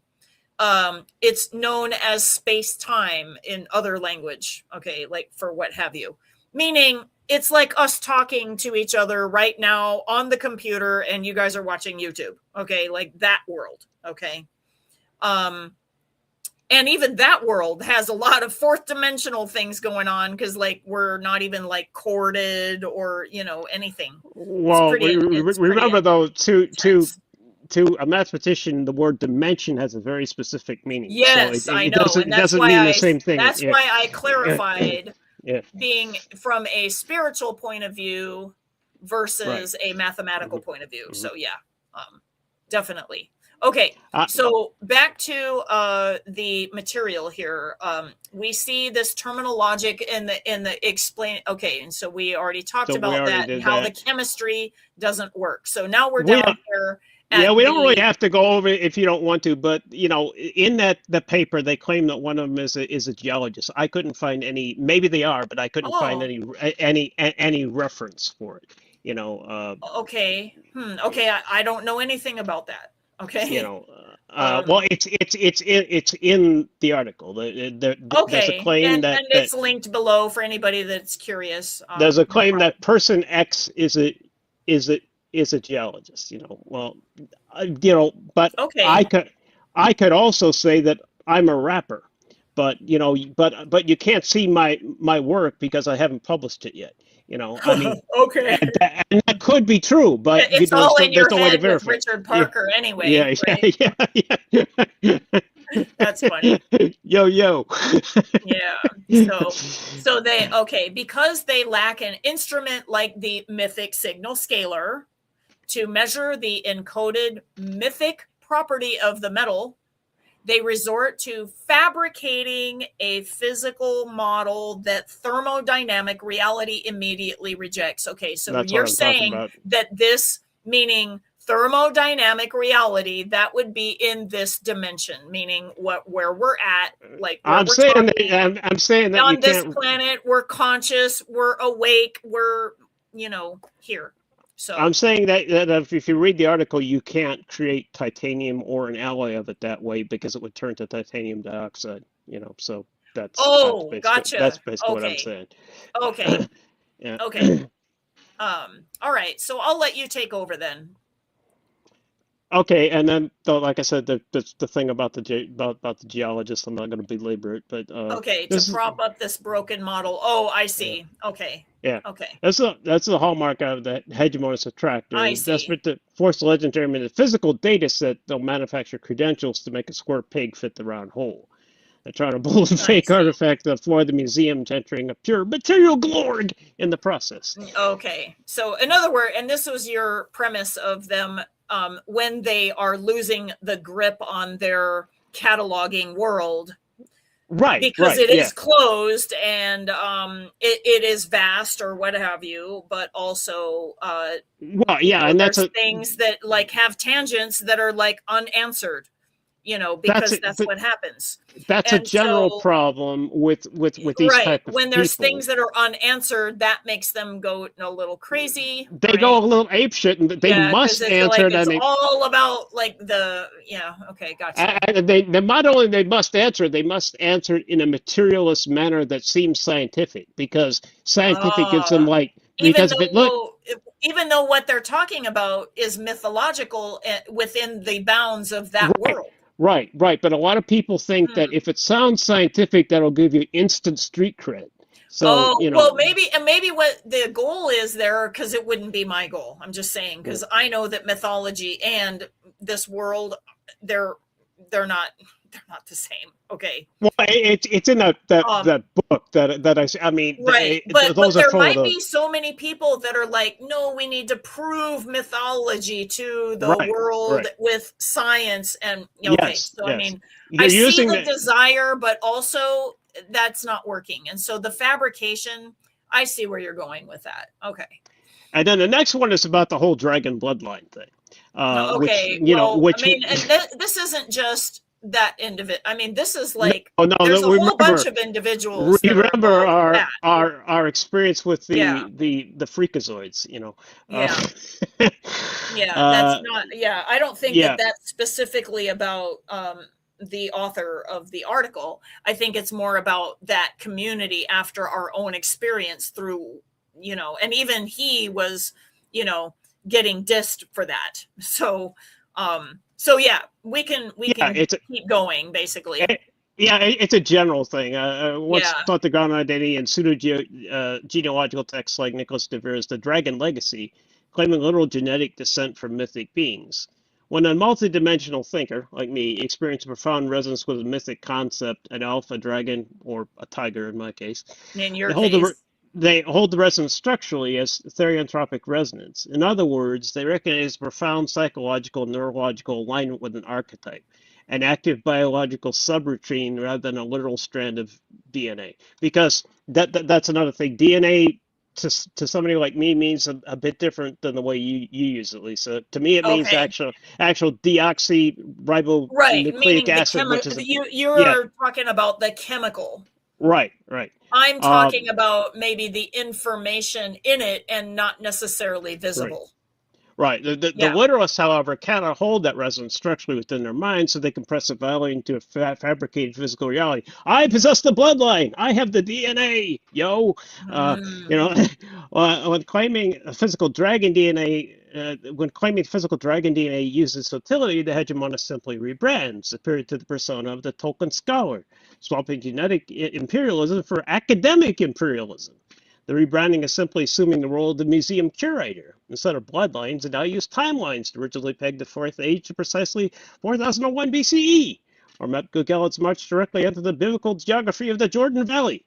The mass shifts, but the objective remains jurisdiction over the static artifacts in their glass cases. And that's the main thing. Artifacts in glass cases, because that's the way people like this think. They want to... Well, and actually, I mean, from anything that I've been able to, if you will, science behind this, the science that I have found is, I mean, in a short sentence, everybody's related to everybody. So therefore, precisely, everybody has royal blood. Everybody has because there's so much intermixing. Does that invalidate your search for your ancestors or any of that? No. Well, search for ancestors is different, but this isn't like saying that I'm special because I have this bloodline. Well, but everybody's special because they have their blood too. Like that's where I come from with that. On that part. And I'm special because as an autistic person, I'm a de novo variation. In other words, I'm a freak, and I like it that way. Well, okay, and there's actually nothing even wrong with that. Yeah. So the but I'm just saying that going around and like I'm special, but you're not. Exactly. Not, no. It's like I'm special, you're special. Right. It's also these. Yeah. It's also, if you remember, these people claim to be quote unquote elven, and yet they don't act anything like the elves described in Tolkien's Legendarium. They do not represent elves in Tolkien's Legendarium for sure, unless it's some of the elves that were problematic in the stories. Right. Yeah. like Mathros, maybe the would-be rapist, and Yeah, try. right. Yeah. Yeah, whoops. Yeah, like not all elves were all that, enlightened. Yeah, there's And definitely now, some exceptions. now in part 5, we pivot to the linguistic quarters, treating code as property. This hegemonist tendency is heavily pervasive in the Tolkien linguist subset of scholarship. Tolkien's invented languages are as source code for his generative system. To a systems thinker, these languages are dynamic frameworks meant to be utilized, reverse engineered, and expanded upon. But to the literalist, linguistic data is treated as proprietary currency. It is well documented that certain prominent linguists will hoard unrecorded translations and grammar notes, refusing to share the research unless they're paid or granted institutional prestige. They treat the linguistics of Middle Earth not as a shared mythic operating system, but as private property. They lock the source code inside museum display cases to control the currency. In contrast, system thinkers, like me, view language as a dynamic framework. The Legendarium expansion protocol treats Tolkien's linguistics as compilable open source code designed to run active simulations in the Forge. We don't want to explore. They don't want to explore the language. They want to be its sole distributors. So it's a different mindset. Like a Yeah, certain person it's person still a version of control.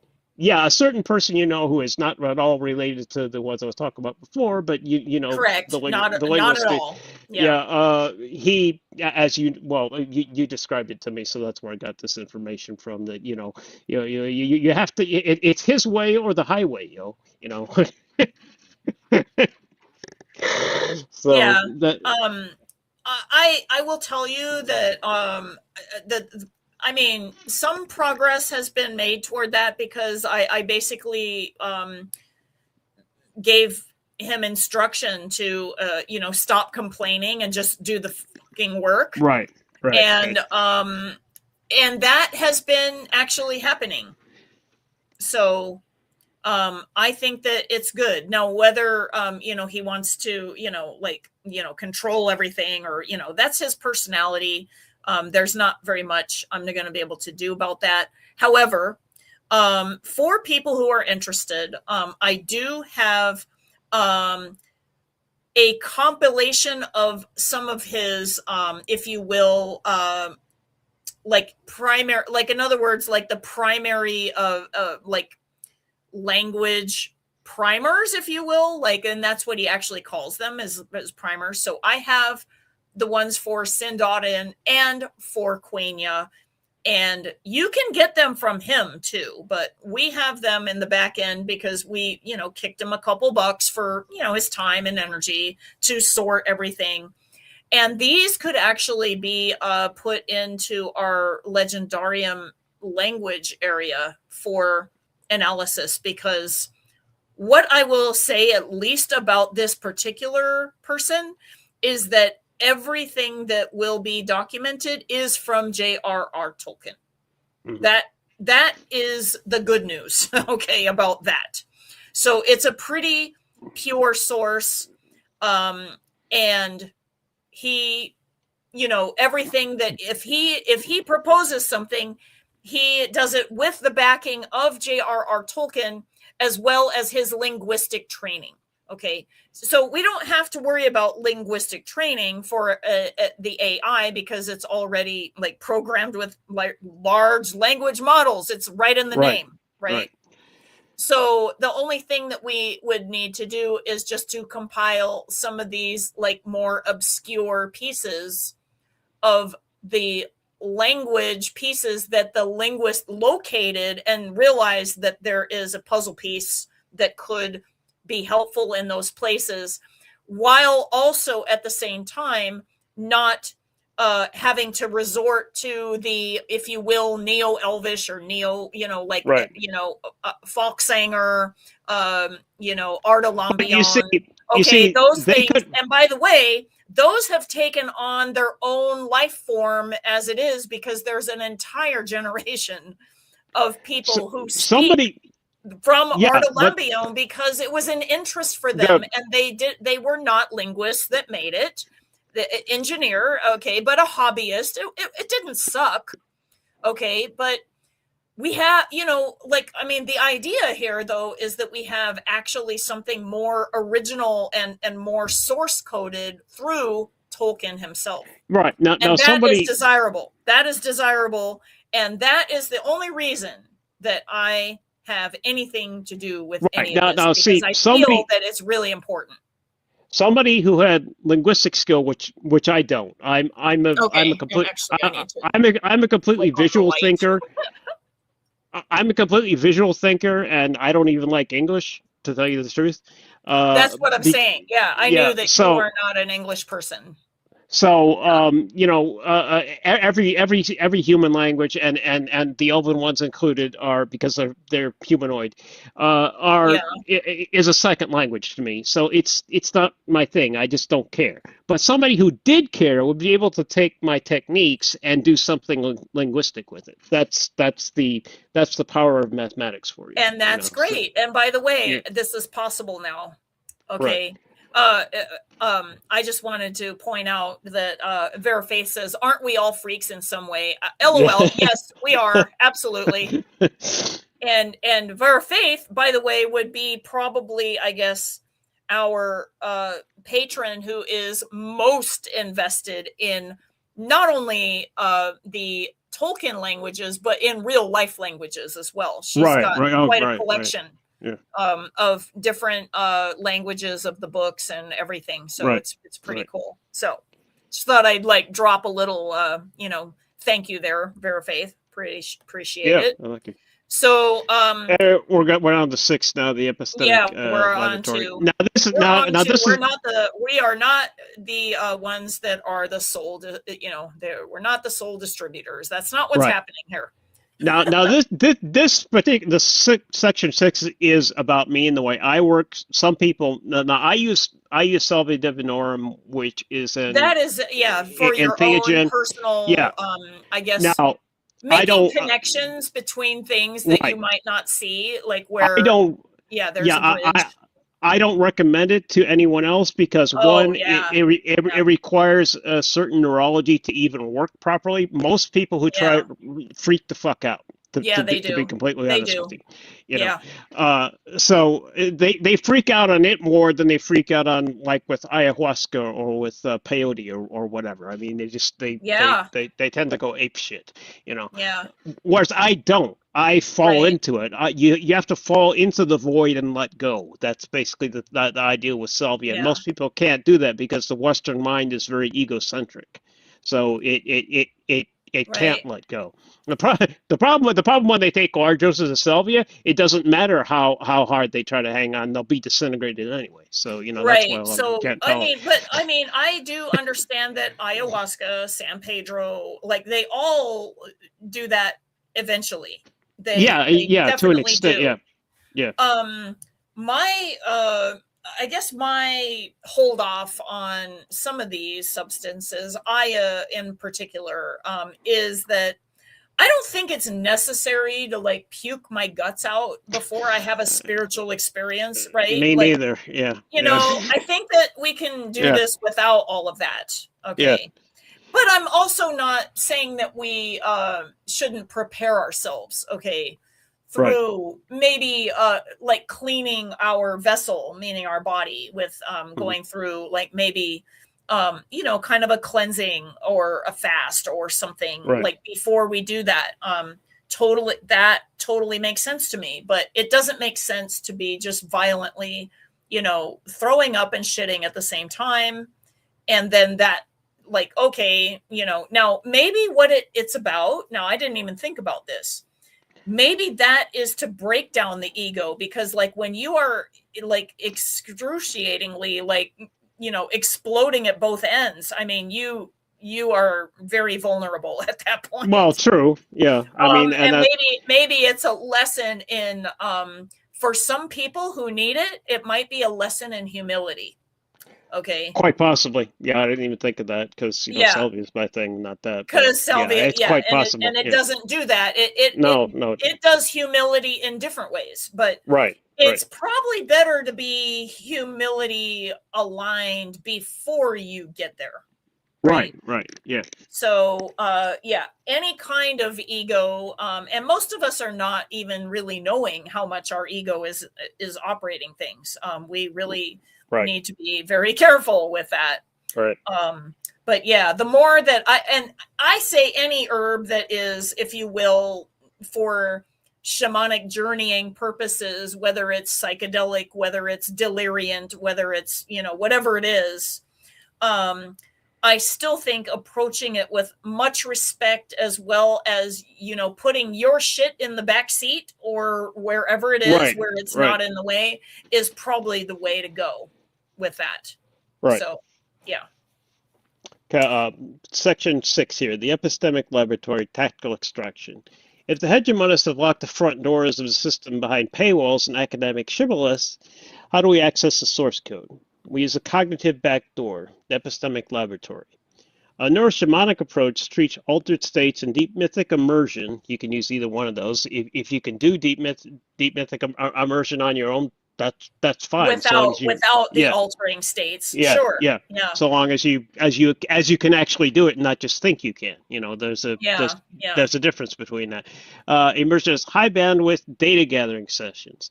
I do not engage with catalysts like Salve Divinorum for spiritual guidance. My objective is strictly tactical intelligence, pragmatic, actionable data. Like, for example, I was walking one time, and my Salvia friend, which is what I call him, he doesn't have a name, I just call him Salvia friend, basically said, move 5 steps to your right really quickly. So I did. I didn't question. A car comes past me, out of control, passes like with an arm's length of me, and hits a building.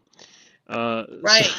So that was do this, and it was, and you did it without questioning, like you're like, okay, and you just did it, right, and then it saved your life. Right. Wow. And it wasn't the difference between, and from what I've read in the anthropological literature, like among the Inuit shamans, they also get very pragmatic data like this. Exactly. Sure. Yeah. But the difference, there's a big difference between people who get this type of data and the ones who say, I am receiving a message from the Orion Collective for all of humanity. Like everybody to love each other. Yeah.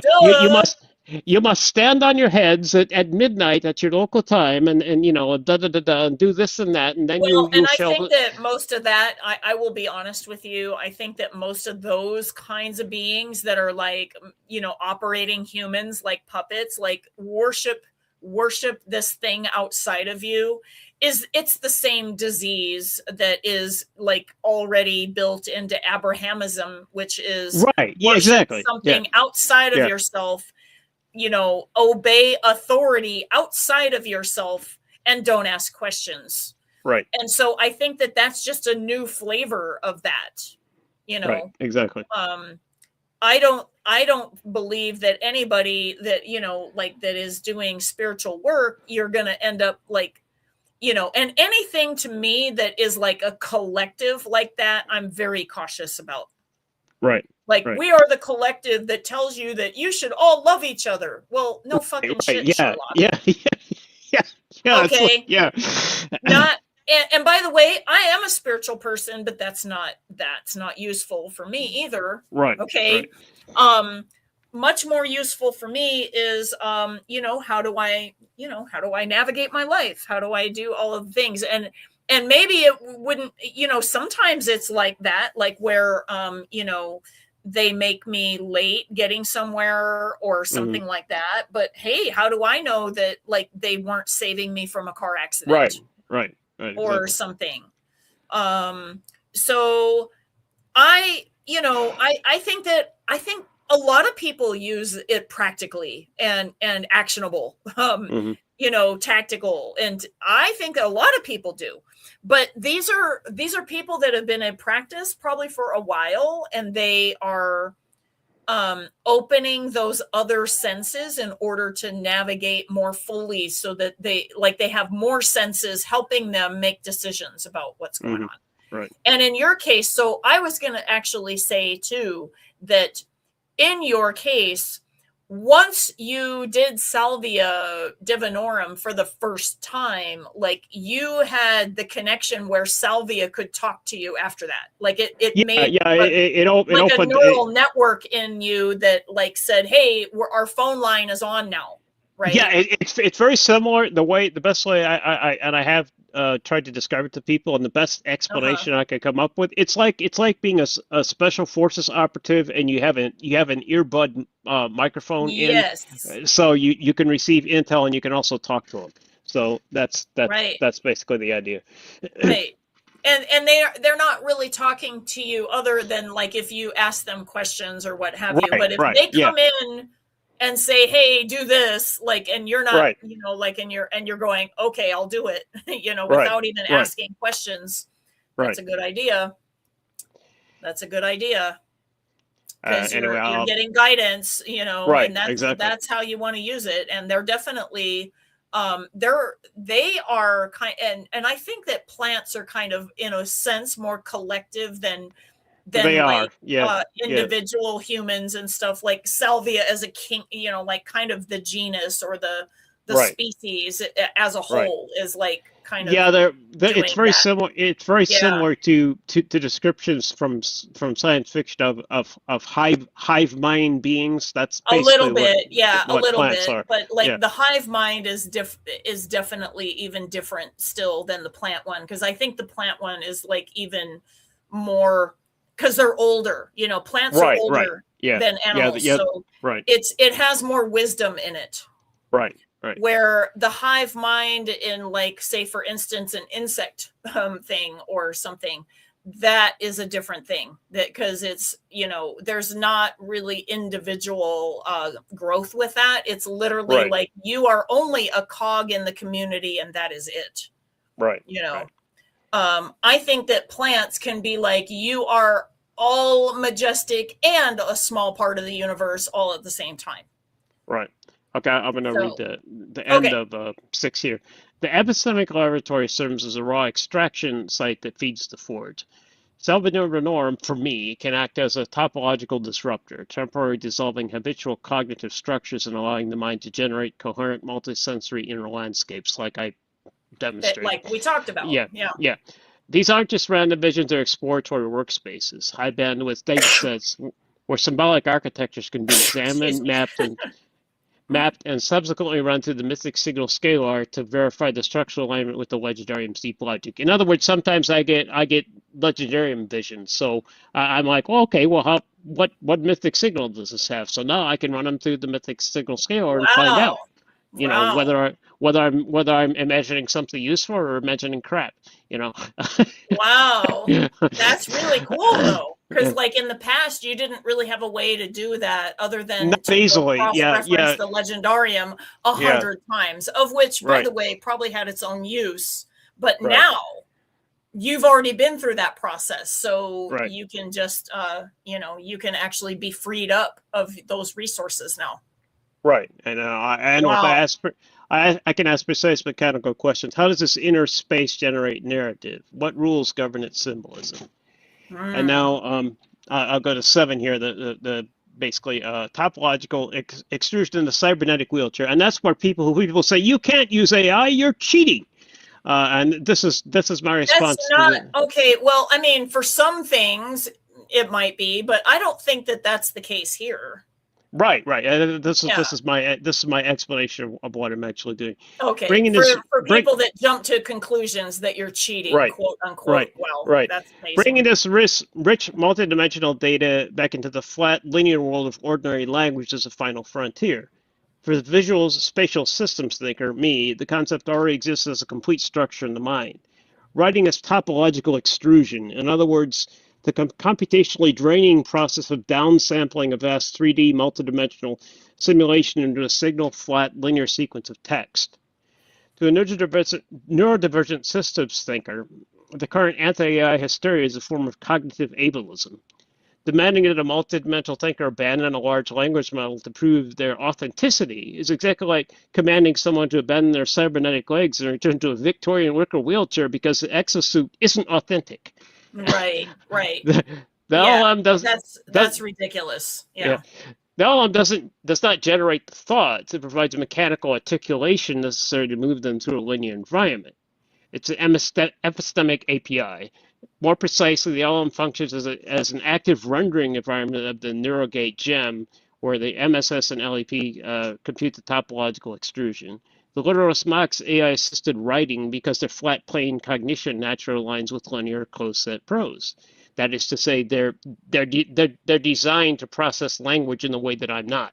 So, saying that I can't Right. use it just like I said In with the other words, Victor. like, we're not saying that what they're doing is wrong, Right. because that's not what it is. It's not No, like, oh, the Dave is wrong thing, right and you guys are wrong. That's not where this is the going. wrong, the It's wrong actually thing. that it's just two different functions entirely. They have an interest in cataloging and all of the Right. things, and there's nothing Right. wrong with that. But them saying to you, you can't explore outside of this, Right. Yeah. is not correct. It's That's the not attempted, correct. yeah, it's the Yeah. attempted prohibition saying you can't do that, you motherfucker. Correct. You know, Yeah. so Yeah. the 2D museum requires no heavy computational running. They're just copying flat text because they think in language. It's easier for them to, just sit down in front of now the word processor and start belting out like Stephen King, 200 pages or whatever.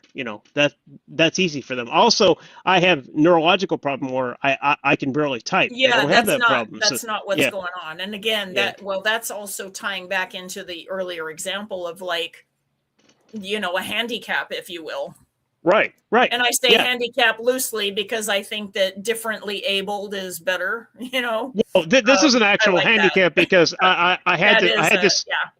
I had this neurological illness called Guillain-Barré syndrome when I was 11 Mm. years old, and it basically paralyzes you, and then you Oh, I thought gradually. that would be called John Barr, Barre.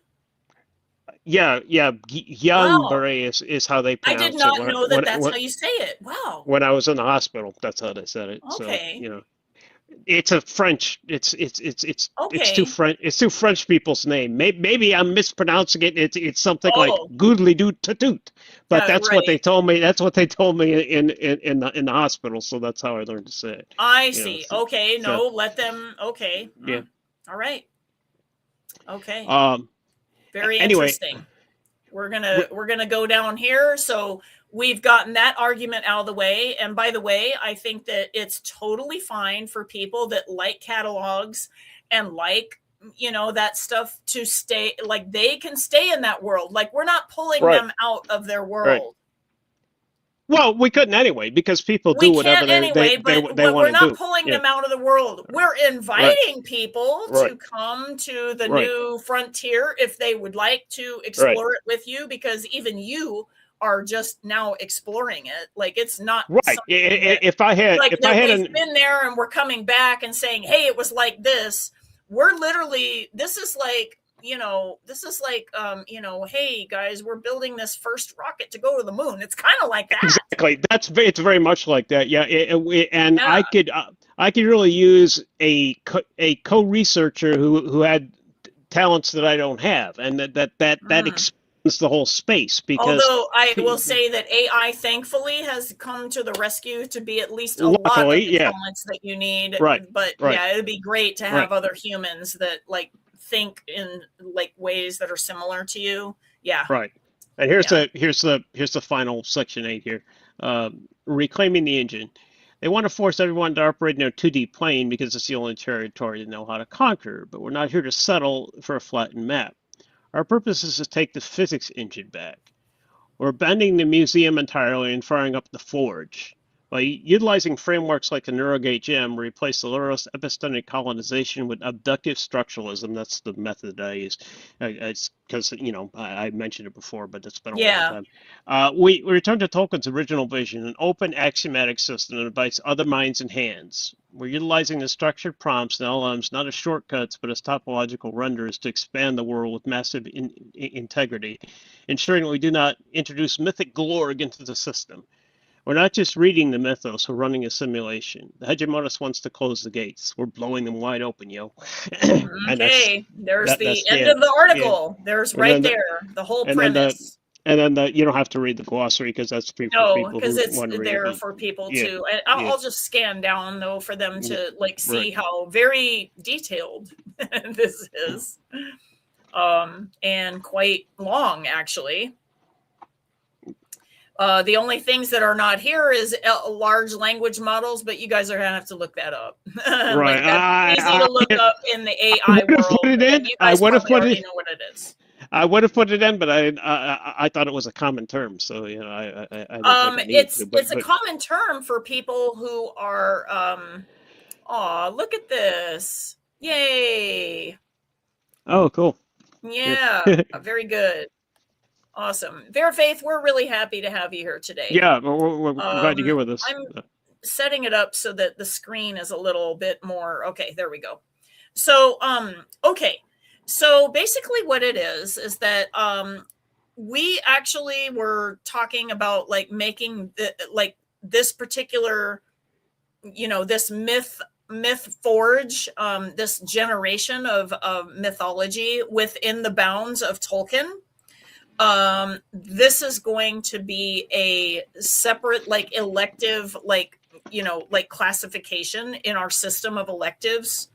And so our working title for that is Legendarium Expansion Project. Okay, like that's our working title.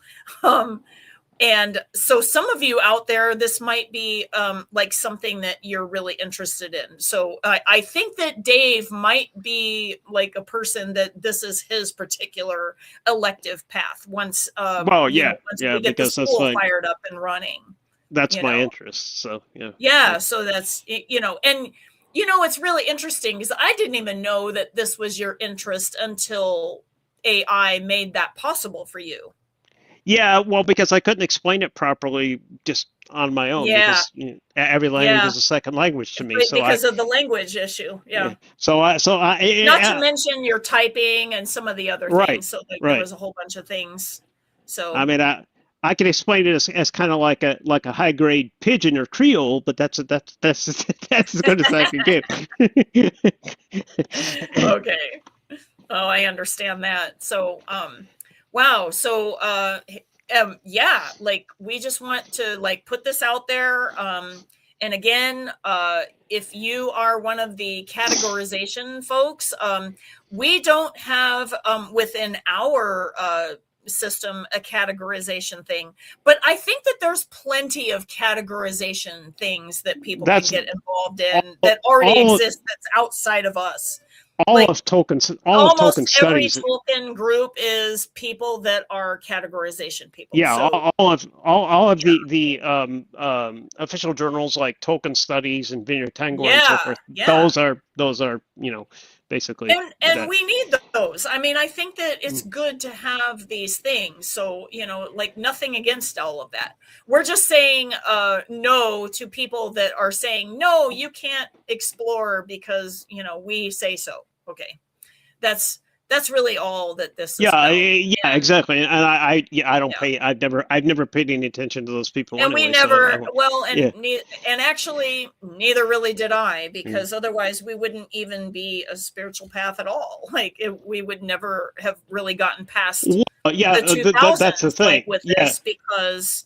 That's the thing. If I cared a lot about what people think, it would have ended a long time ago. Well, because didn't you tell me when you like told some of your pagan friends about it and all, they were like, you can't do that's crap. Yeah. Oh, they went, okay, it was more than, oh, that's crap. It was like, oh, how wrong you are. How dare you go against Gerald Gardner or Doreen Valiente or, Raymond Buckland or whoever. And I'm going, what are you talking about? The whole premise of being pagan is to not be controlled by, this, that, or the other. And so what it is that you've traded the Christian control or the Abrahamic systems of control for pagan control. I don't get it, Well, that's the thing. So, see, and by the way, I mean, there are still people that are very dictated to by the people that are now in the positions of pagan control of the narrative. Like, you wouldn't believe it. Like, there is still these very dogmatic systems of, Well, that's the no, it thing. has to be this way. You have to have these politics. You have to have these, like, there's a whole bunch of, you do it our way or the highway. Well, this is a actually, whole bunch of that going on. Okay. Now, on the note of that, nowadays, because I guess, well, maybe it's 20 years later, well, more than 20 years later now, because we had our 20th anniversary back in August. The thing is that maybe because a lot of time passed, like, now they look at us and go, oh, that's cute. That's cool. Like, not for me, but like they, but they're not, rigidly like telling me I can't do that anymore. So that's what's going to happen here, Dave. Like, these people that are like, oh, you can't do that, and finger wagging and all of the stuff that, is happening here. You're going to do it. Okay. exactly, And a lot of time is going to go by, and then they're going to go, oh, that's cool. See? Well, what? Whatever. Like, it's not my thing, but whatever. And then other people are going to be like, oh my God, this is my thing. Right. This is actually kind of funny, because back in the day when you were getting that flack, I was also getting flack, because I tried to advertise our stuff on a pagan forum called Mystic Wix, because my friend Mike was on it, and they dissed the fuck out of me. I remember that. Yeah. They were like a candle making company that was creating an online community for pagans so that their brand would get more well known and everything. Yeah. So, but what happened was the worst admonishment I ever got from a Christian was to say, I'll pray for you because of the error of your ways. That was the worst. Pagans, on the other hand, would say to everybody, by the way, equally. So pagans, on the other hand, would diss, vilely, Oh, I know. They would maybe cast a spell on you or something. Yeah. Well, it didn't work on me, but nevertheless. I know. No, there's a lot of people. Well, and a lot of people that were attracted also to the elven, I guess, spirituality, but also, like, I guess, an elven alignment of energy. Okay. Mm-hmm. They definitely were there for the energy vampirism. Okay. Mm-hmm.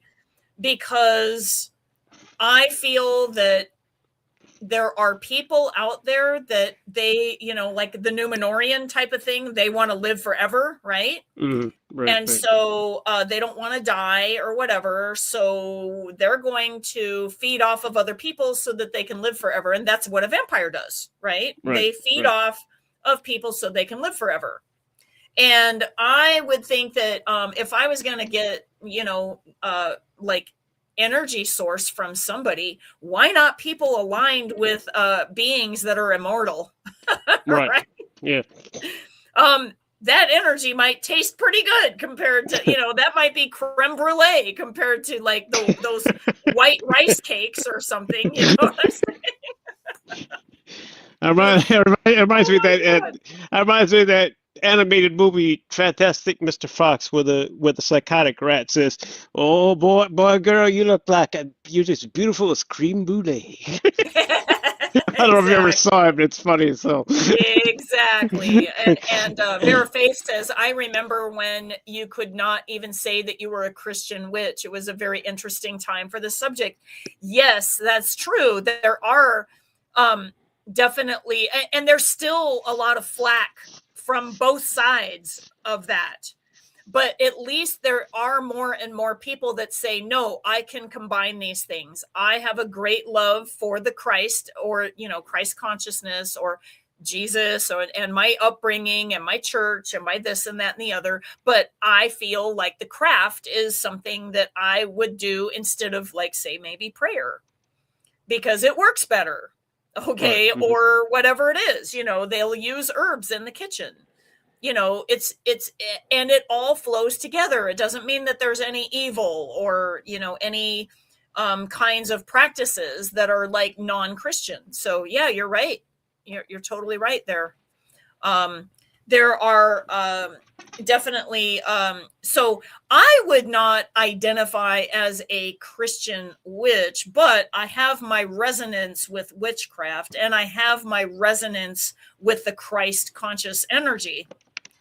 And so I guess I could fit in, though, you know, like if I'm visiting those communities, but like I wouldn't join them because the way of art as lore is like totally the match for me. You know what I mean? I would visit like even Hindu circles or other pagan circles, other shamanic energy circles. I mean, I would be able to do the Egyptian circles, you know. I mean, I'd be able to totally hang and do everything and still keep my primary alignment with the way of art as lore.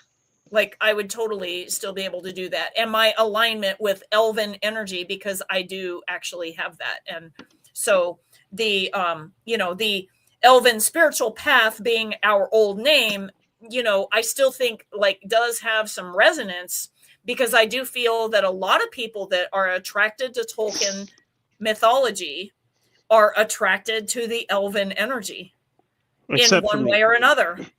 Except for me. I'm just saying. Except for you. And that's, I love it that you're not, because it means that there's permission for other people that are not, you know? Right. Yeah. True. I think that's great. So, you know, me and Dekindra, you know, like we're all, oh, yo, elves, right? Because we resonate with that. You know, we totally get it, but you don't have to. You know, all you have to do is have a sensibility to recognize that Tolkien, you know, I guess created mythology that is like very, it's a standalone path, like a spiritual path on its own. Like you don't need any other things to adjunct with it. But also, you know, there's not a lot of people that are, you know, way of art as lore practitioners. So, you know, we have to blend in with other things in the world sometimes, like when we're doing stuff socially or whatever, and it still works, you know. So, very good. Well, I guess that we're at you know, about 2.5 like not quite 2.5 hours. So we'll go ahead and let you go for the night. We had to describe a lot of stuff. So, what? I said we had to describe a lot of stuff because, you know, I know. I wrote the article, but we had to give background and so forth. So, yeah. I know. Yeah, it's true. It's true. And so later, so Dave, are you going to be introducing this other either AI or two AIs that are the gems? Other? Yeah. Let me see. I'll give you the name of it just a second here because again, you have a name already. Oh my gosh. Yeah. I'm not a names person, but I have it right here. Just a second here. Let's see here. It's Did it called. Name itself? No, I came up with it, but I don't remember names after I make them. Okay, so if you don't write it down, you're screwed, right? Right. It's called the Mythic Grammar Compiler, and this is the thing where, as I said earlier, I fed it Revenge of the Sith Star Wars novel, and it came up with basically mythic. The NeuroGate showed it had a relatively high mythic density, which you might expect because George, whatever the hell his name is, the dude who wrote. We're gonna highlight that. Okay, so mythic. Oh wait, did I spell grammar wrong? Ooh. Sorry about that, guys. Grammar is spelled G-R-A-M-A-R. G-R-A-M-M-A-R. Yeah. Yeah, like I'm a dork. Okay. I'm blanking on the dude's name. The Star Wars writer. What's his name? George Lucas. George Lucas. Yeah. Mm-hmm. Okay. Well, okay. So the person who actually wrote the Revenge of the Sith book is, as you know, George Lucas licensed because he licensed his work, unlike Tolkien. Yeah. He licensed his work in order for other people to and the dude, things in his world. The dude who wrote this is named Matthew Stover. He wrote the Revenge of the Sith novelization, and it's really good. I mean, I read it like 2 or 3 years ago. I really liked it, and I said, well, I'm gonna when I first came out with NeuroGate, I said I'm gonna see what what mythic density it has, and it came out something like Like zero point compared 0.83. to George Lucas's work. Well, That would be yeah, interesting. well, because this guy is a real, obviously, according to what I read on the Star Wars Wikipedia, as they call it, Oh, apparently, how cute. uh, We uh, have uh, uh, Tolkien Gateway. They have yeah, Wikipedia. yeah, Okay. apparently Lucas like had like a he sent like an outline of what sub-authors are allowed to write about and how many changes they're allowed to make and stuff like that. So he kind of had a superstructure for other authors to write. But so this dude, this Matthew Sober is really good at writing from a Sith point of view. So I ran it Oh, through there. I saw that it had a high mythic density score, like 0.83 or something like that. So that then I said I'm gonna test my new whatever the hell I called it, the Mythic Mythic Grammar Grammar Compiler. Compiler. Okay. Yeah, and that what it does is it runs first. It runs NeuroGate, the Mythic Signal Scalar, as a detection pass. It detects the mythic density in it, which I already knew was high from running it earlier. Then it'll go through and use the Legendarium expansion protocol as a model to derive axioms, lawful, in other words, lawful rules, from whatever you put into it. In this case, Revenge of the Sith. So that's what it did. And then I took the axioms that it did, and I put it in an AI that's a story writing AI, and I said, give me an 800 word, you know, basically an 800 word short story of what happened the day after Order 66 was issued by Palpatine, and it wrote it really Hmm. good. And then I ran that through. I ran it generated through the Mythic Signal Scalar NeuroGate again, and it also had a high score. So it's doing what it was Wow. So designed then to do. there are already are they also gems that are story writing like This one I didn't. I just gave the MLM instructions to write it using follow these rules. Follow, I actually use the mathematical word axioms. Follow these axioms and write a story about what happened the day after Order oh, so you just did 66. it in Gemini. Like I actually, yeah, I did it one in Gemini and in another one called, let me see, what the hell is it called here? Just a second. Again, I don't remember names. yeah, like Uh, there's a whole bunch. There's OpenAI, there's Gemini, there's Claude, this there's this one gosh, there's is so many. called, let's see, what is it called, yo? Uh, let's see. Huh. I can't find it now. It was something called something like Z Chat or something like that. Oh. Uh, Hmm. and it was one of its functions was for story, short story writing. I didn't want to try to write a novel, so No, that's I mean, but that's yeah, cool. Like that we yeah, even know that that exists and right, like used in tandem right now until you have right, your own story writing one that you right, tune to what it right, is. yeah, Um, I think that having the interface, it's very interesting to me. right, right. Yeah, So yeah. anyway, that's the and it did it created a nice story. I mean, if anybody wants to read it and context me, I can email them. Basically what I did and all my research and what it Okay, yeah. turned Well, out and they so know where forth. to So, reach you. but yeah, And if they so don't, right, just reach out on our link tree right, and figure out how to get a hold of us. right. It's there somewhere. Leave a Eh, comment here. I will tell you though, on YouTube, I don't often get notified of comments. So, like, sometimes I do, but sometimes mhm. I don't. Like, I'll have to go back and check. So, Yeah, it might people, be a little while. So, it would be YouTube channel. easier, like, on Instagram, on Facebook. You could also do, you could do elvinspirituality@gmail.com. That's me. And then I can forward it to Dave. So, Yeah, yeah. and that the problem with YouTube. That's actually apparently a common problem. Like Steve Yeah. Wonder. my news guy, Yeah. since Oh, he's a yeah. news guy, he gets lots of comments, but he Right. actually Never has gets to time to read them all. Yeah. well, he actually has to hire people to go through and I see know. comments Yeah. because We it can't won't do that properly right notify. Yeah, now. We can't do it that. won't properly notify him. He says so. Yeah. So yeah. Yeah. But I'm just saying, like, yeah, leaving a comment, like, I mean, you can, but whether Google will tell us that we got a comment or not, questionable. Right. So yeah, we have to go back in sometimes and on a day off or whatever and go through all of our recent videos and see if there's any new comments. Right. Right. So yeah. Okay, well, I guess we're going to get ready to wrap this up. And unless anybody has any questions, of which there's now 2 people watching. Oh, now there's 1 person watching. Okay. So I saw 2 people watching. Yeah. It's okay.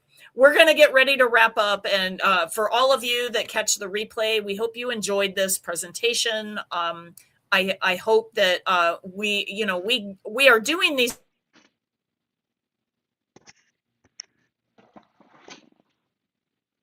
Hello. videos right now because There. You kind of faded out for a second. okay, that was weird. Yeah, you kind of faded out for a second. Yeah, I noticed that because I saw it disappear too. It must be my internet, and it's been weirdly intermittent at times. So we are getting ready to do a whole bunch of things once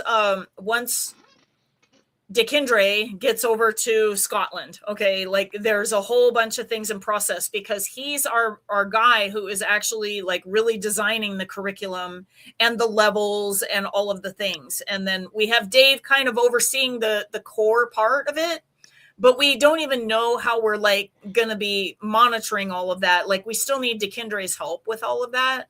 So also we are still in process of getting our new, like I guess, if you will, government status numbers so that it separates us from, the problems that we were having. And we have some ideas about that now that we're going to do, but we're also waiting for Dikindre and, all of the stuff. So these are all things that will come forth. We're still using our new name. We're using our new name. Like, like for you guys, like it's going to be mostly the same, but there's a lot of stuff going on behind the scenes. So we just want you guys to know that. Yeah, I just want to let people know. Basically, I oversee how the curriculum that's being developed. I make sure that it's Legendarium aligned, basically. But yeah. I don't have any experience teaching people, so for me it would just be like that, and like Dikindre that. Does. Yeah. For me, it would just be like that Seinfeld episode where George wants to become Latvian Orthodox, and the priest says, first you must familiarize yourself with these texts, and he hands him like a whole stack of books, like 3 feet high or something like that. That's what we used to do when people said, hey, we want to do this, and we'd say, here's the Legendarium, come back. I remember those times. Nobody ever came back, but anyway. Yeah, they wanted definitely a community and some hand holding. That was our aha moment when we realized that we're not just information. We are, I guess we're personalities. We're a community, Right.